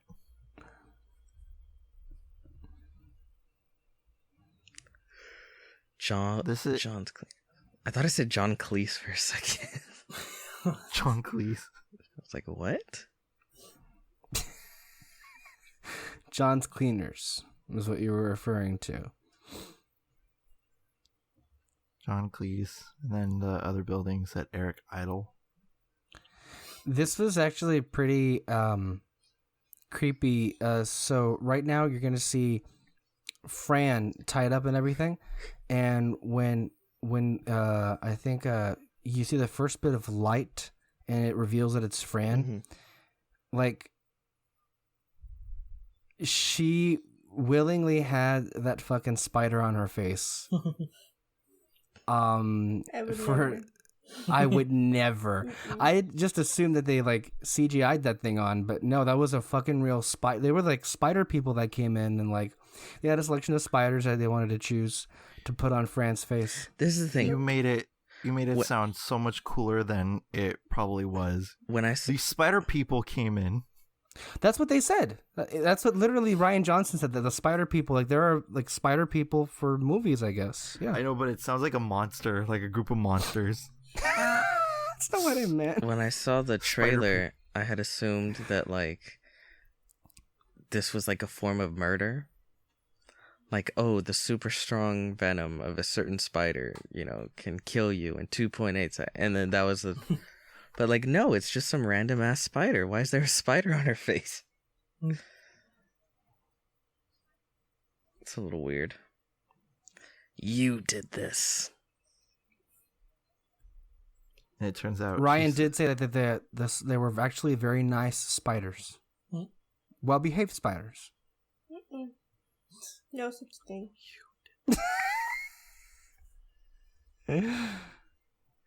Oh, I love that. I love that touch. Like, you think she's saying you, but she's actually saying you.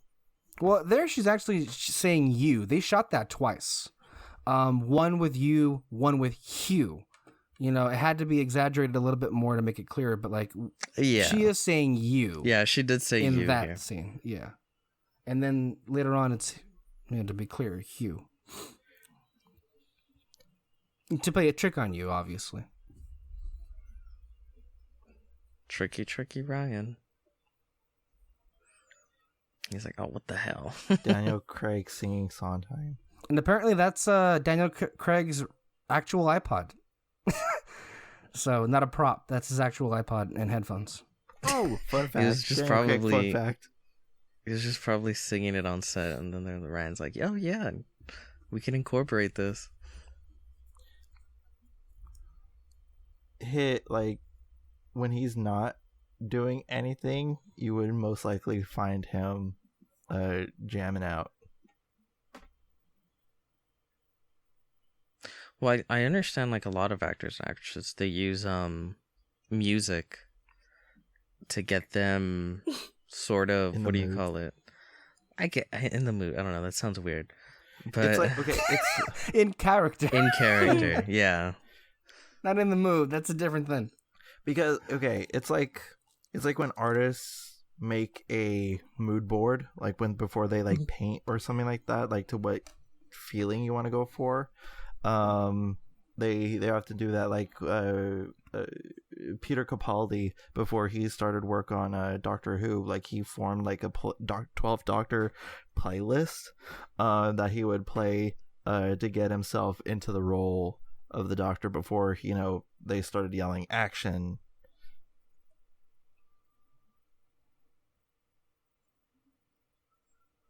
Look at that lake. That's awesome. Where did they shoot this?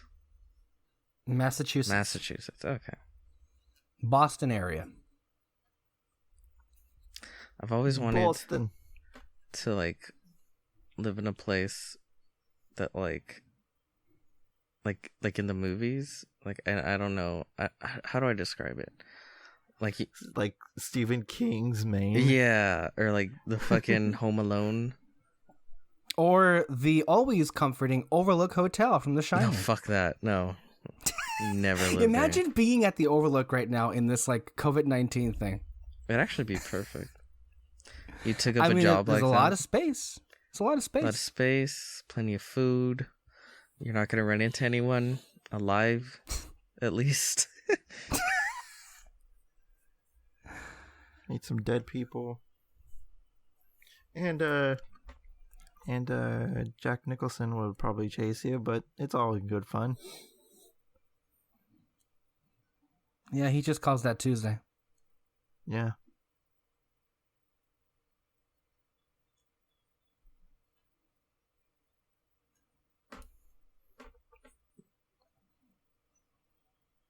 This movie is so well paced. Mm-hmm. It's kind of flown by. We're almost done. We have half an hour left. Half an hour of straight monologue. Mm-hmm. Imagine. God. This is where, Craig's performance really shines. This, the entire presentation, and you getting like the inner mechanizations of his just warped mind. Oh my God, it's so good. Craig and honestly, is so good. These two together are actually pretty good as well. Mm-hmm. They are the heart and soul of the movie in many ways.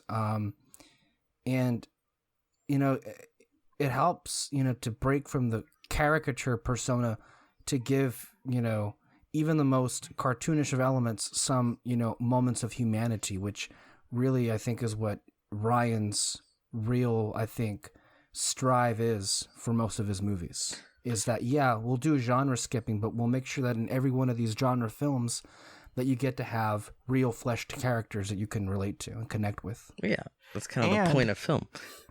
Mm-hmm. And you could see but that not every movie does that, though. No.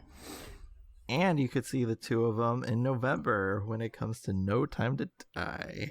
Like, I'm a big fan of Christopher Nolan's work, but his recent films have just been very for me because I don't think he really cares about characters anymore in his movies. What were his last two films?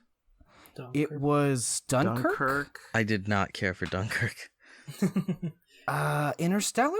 Interstellar? Was it? I liked Interstellar more than Dunkirk. I liked it, yeah. But, like, I still think, like, peak, what's his name? Christopher Nolan is, like, Dark Knight or Inception. Right. That which was 2008, 2010. Mm-hmm. Yeah. It feels like he's coming out with Tenet. Yeah, Tenet. Tenet. You guys interested in that? Oh, yeah, definitely. Tenet looks to me anyway like back to that Inception Dark Knight era. Mm-hmm. A return to form, if you will. The Bois. You know what? I'll take the Bois. Just have real fucking characters in your film. That's all I'm asking.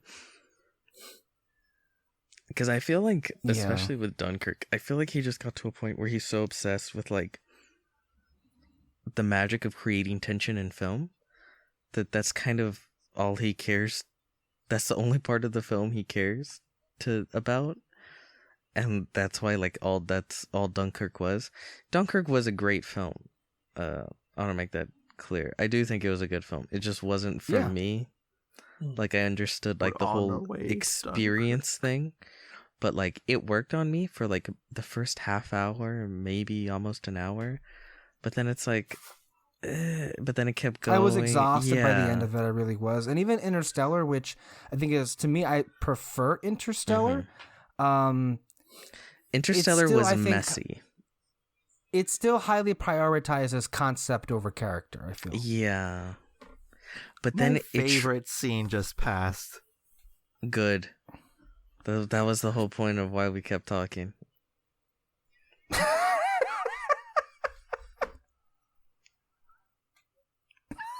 You bitch. What I liked about this scene was how Ryan said, I think he said he was gonna like cut back and forth a lot or something like that, or like he was gonna cut some scenes of Daniel Craig. And one thing that I really like about Ryan is that when he likes his actors in a performance or just like them as a person, he'll like utilize them as much as he can. Because he did that with The Last Jedi, like that one woman with Carrie and Mark. Well, like, the thing is, he writes all of his movies, and unlike other people, like I think notoriously Lawrence Kasdan on Solo and other movies, he is more than okay with the actors tweaking up the lines that he wrote on the script. And if it works better, he'll keep it in the movie.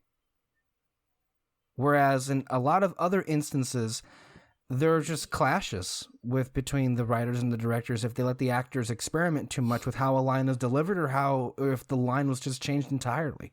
And Ryan is always very open, if not just flat out experimental, with letting the actors, get to create what they can with what they're given. And like also another aspect of this is, aside from just memorizing, the lines, Craig has to figure out how to deliver them. And also look at the blocking, because it's not just him moving around the space, but notice how many times he changes just like his shirt, and he takes off the coat, he rolls up his sleeves, he puts his tie in his shirt, and then by the time it's over, he like rolls the sleeves back up, he takes the tie out where it belongs, he puts the coat back on. Like, just think about all of the stuff that goes into that. It's, how do you even do that? It's how a do you lot. choreograph Also, it's that? Process. Also, it's like visual storytelling, because like he's unraveling the story, and it's like kind of like he's unraveling himself, kind of like his thought process. And I like that with the visual cues with the clothing. You can't be serious. Oh, I love the cuts back eyeballs in the back of his. Oh yeah, it's great. Like, because I think he had said this, right? Like, he said like the two best parts of a whodunit are the interrogations, like pulling apart the characters and seeing what happened, and the big reveal at the end where it's all laid bare, as far as what happened. So he kept that, but then kept the middle a thriller. And he compared it a lot to like a Hitchcock thriller. And I would agree with him completely that those are the two best parts of a whodunit. Like, I haven't seen a lot of whodunits, but I loved the show Monk. Do you guys know that show? Yeah, Not really. Psych. So Tony Shalhoub, right? Yeah, Tony Shalhoub.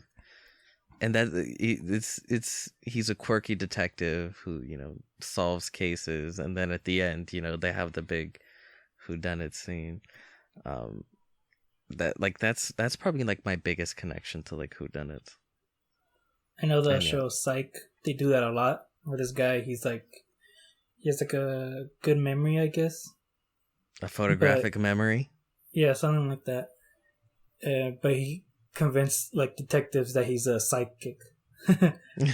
So in order to not tell him that he has a photographic memory, he has to figure out ways to show like, no, the spirits told me this and all that. But that's it. Each episode kind of goes off as a whodunit.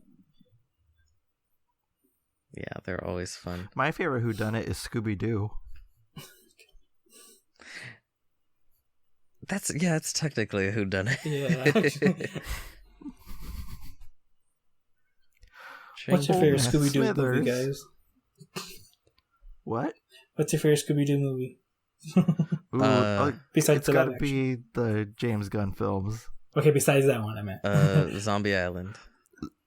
Zombie Island. That's we were good. talking about this I in the unlocked podcast. a memory about that one where they're like at a school. Remember? And then there's like a little mummy girl, and then there's like a wolf. Oh, yeah. The Ghoul School. Yeah. The Ghoul School. Yeah. I like Cyber Chase the best. It was like a nice like button off on those like 4 films especially. Also, like it had like the different versions of like Scooby Doo on like their outfits, and threw it back to the 60s as well. Mm-hmm.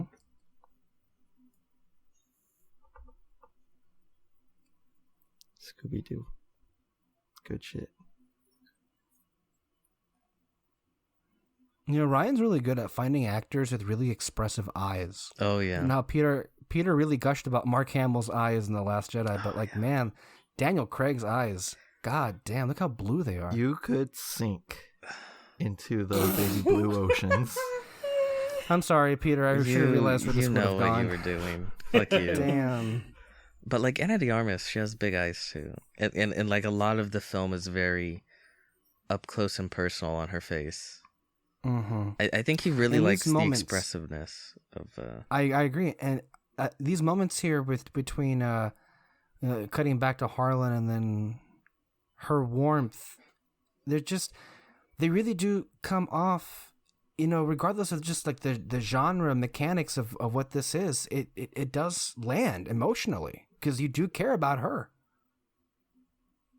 especially with, you know, the music here and everything.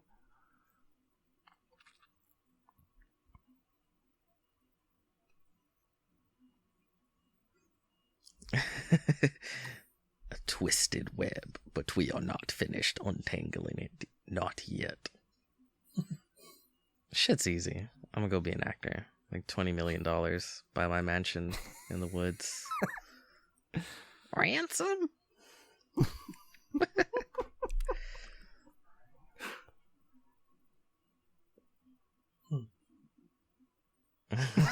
I'm sorry.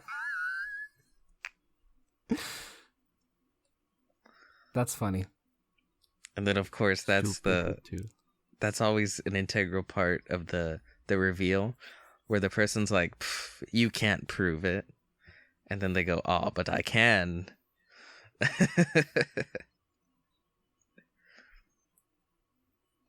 Yeah, see, now she's sitting in the chair. It's safe to say that the main antagonist of this film is Money. Chris. Money. Okay. America? Yeah. Immigrants? I like the no. No, not immigrants. No. Not immigrants. Don't let them into their No. house. They'll steal your fortunes. But I like how like this movie doesn't have like this stereotypical mustache twirly villain that's like, it was me the whole time, kind of thing. Mm-hmm. No, it actually, you know, and again with Brian Johnson and his subversions, you know, it panned out really well. Well, that's why the first like half hour of the movie was important, because when we have those interview scenes with the family members, it's supposed to, you know, leave you just like convinced that, oh, any of them could have done it, and there were plenty of motivations for who could have basically done it, and they didn't seem like stereotypical villains. They're all just people. I mean, shitty people. Sociopaths, but people, granted, you know.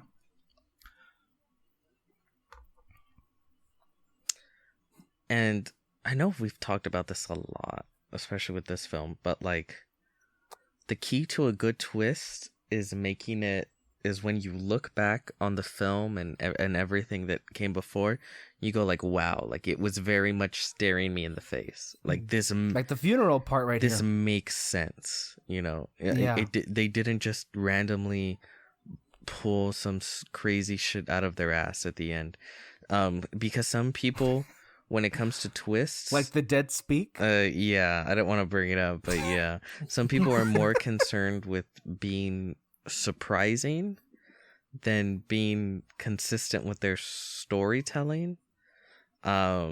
And it's like if or when Daenerys goes Mad Queen. Yeah, you hear the Game of Thrones guy talk about like, well, we wanted to do the things that people would least expect, and it's like, sure, in a broad sense, I think that's probably good, but if every step of the way you're not even taking into account what you've set up, and you're just like, well, what's just the least what's the least likely expected thing to happen, and then we just do when we just do that, your story's just gonna come out a jumbled mess, and people are gonna go like, well, why the fuck would I even get invested in this mystery if there's not a chance of solving it? People want the they want to be able to solve the mystery, but they want it to be so clever that they don't solve the mystery. But if they were clever enough, they'd be able to. It's a fine line you gotta walk. It's difficult. But this one walks it easily. Like a crazy man on a tightrope between twin towers.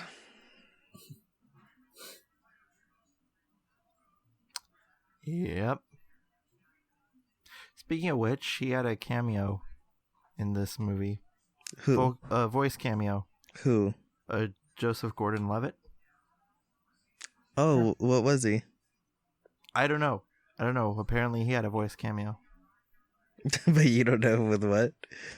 No.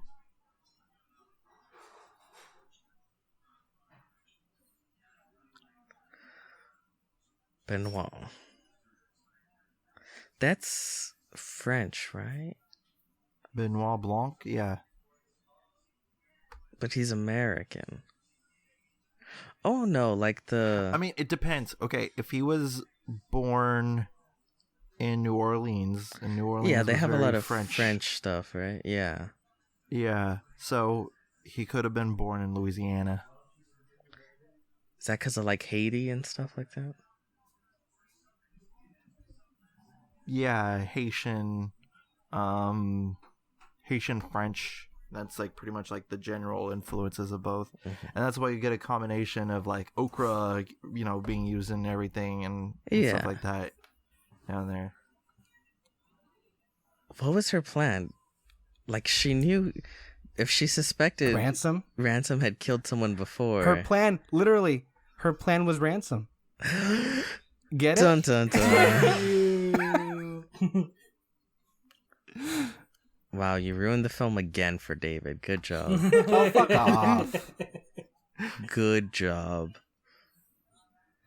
I didn't realize until her literal plan was ransom, and of course she meets with ransom. Yeah. Hugh did this. You did this. No. Ian McDermott would be a great actor. Ian McDermott would be a great actor for the next Whodunnit. I don't know if you guys. I feel like I never see him in shit, but I rewatched Sleepy Hollow, and fucking Ian McDermott's in that thing. He is? Yeah. Ian McDermott's in Sleepy Hollow. I think he's one of the ones that gets his ass murdered too. He's like one of the town noblemen or whatever. All I remember is Christopher Walken going like this. Ah!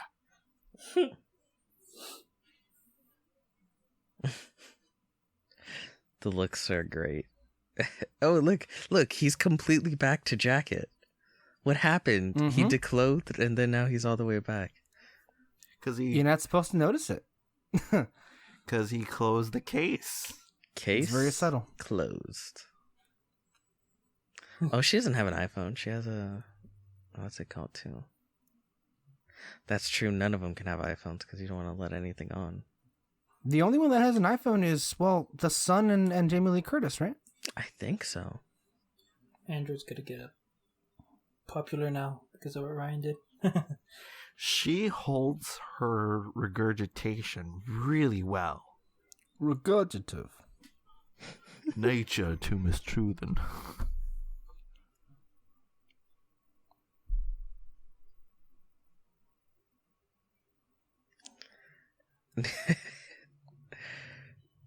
This whole scene is just magic. Oh, it's great. I love the moment where, what's his name? Benoit Blanc laughs when he mentions the ancestral plane of this. It's my hooey.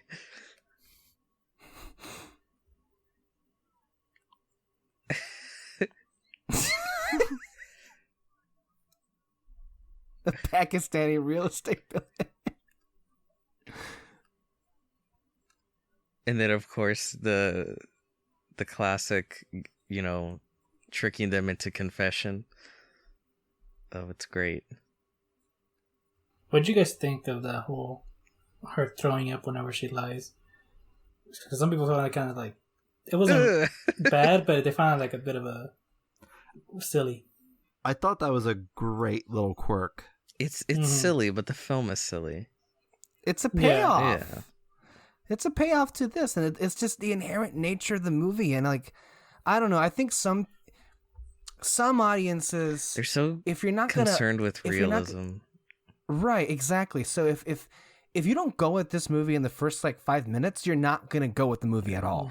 Walk out. I mean, if that's how you see it. I think it was like a really great quote by Guillermo del Toro. He's like, "I'm not interested in recreating reality. I'm interested in creating emotional reality," or something like that.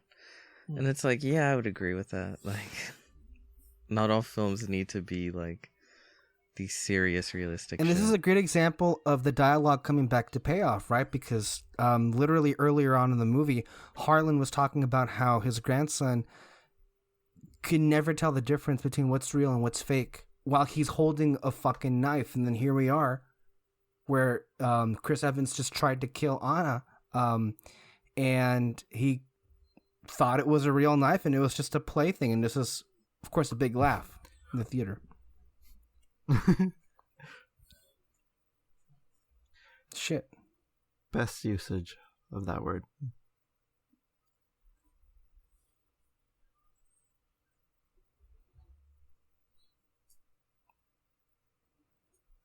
And if it hadn't been for the gross incompetence of Hugh, she'd be dead right now. Yeah. They couldn't get to her in her time. I think, like, we keep on talking about the set piece, but I want that knife donut. It does look cool on a wall. Maybe hopefully someday you can find like a miniature version of it. No, I want the big fucking thing. Oh, good luck. I'll make it if I have to.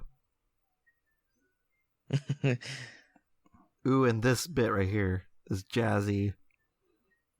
As everything resolves. It's great. The music, the shots. Don Johnson. He was just trying to give him cash. The dogs. It's all there. And then, of course, the letters.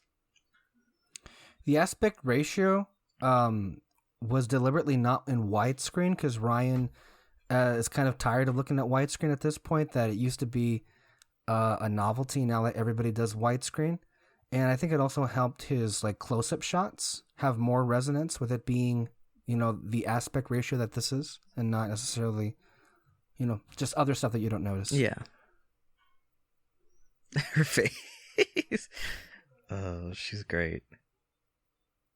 And you know what? Like that, she would never have found that if Richard had not thrown out that ball outside the window. Because remember, throughout the whole movie, that baseball keeps getting like, switched over from person to person to the point where Linda was the one that brought it back to the office, and then she found the note. Yeah. It's literally his like actions biting him in the ass. Oh, it's perfect. It's so good.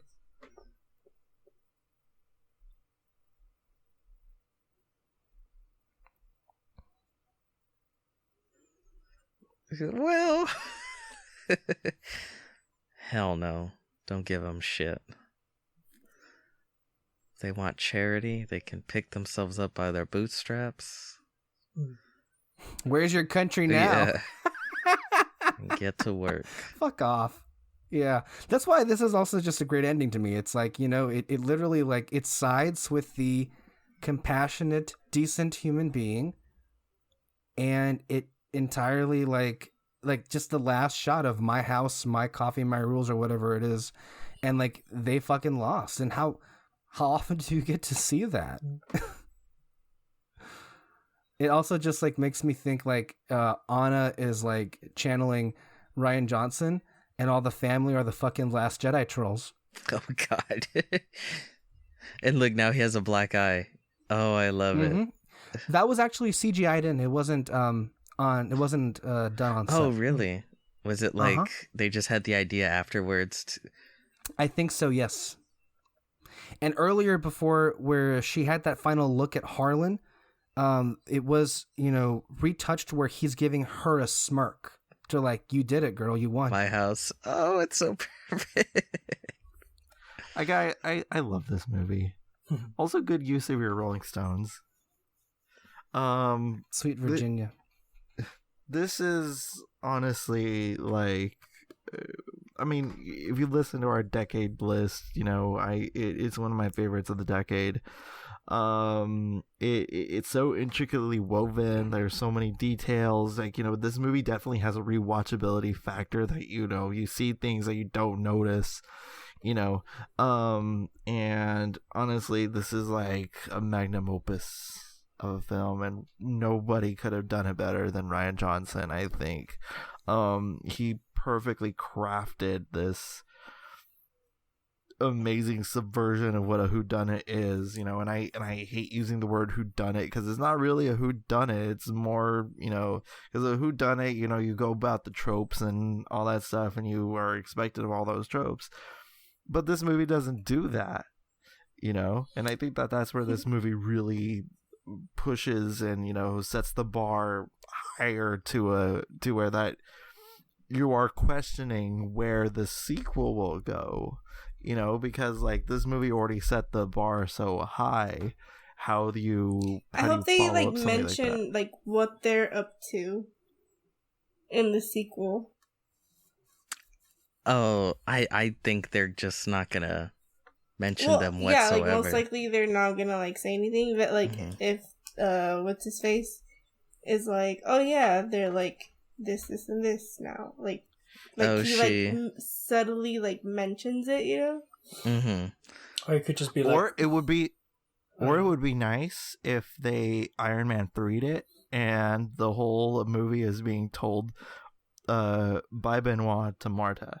Nah, fuck that. Or like if it's like in his like newspaper ad now, like it's part of his like accomplishment type of thing. You solved the mystery of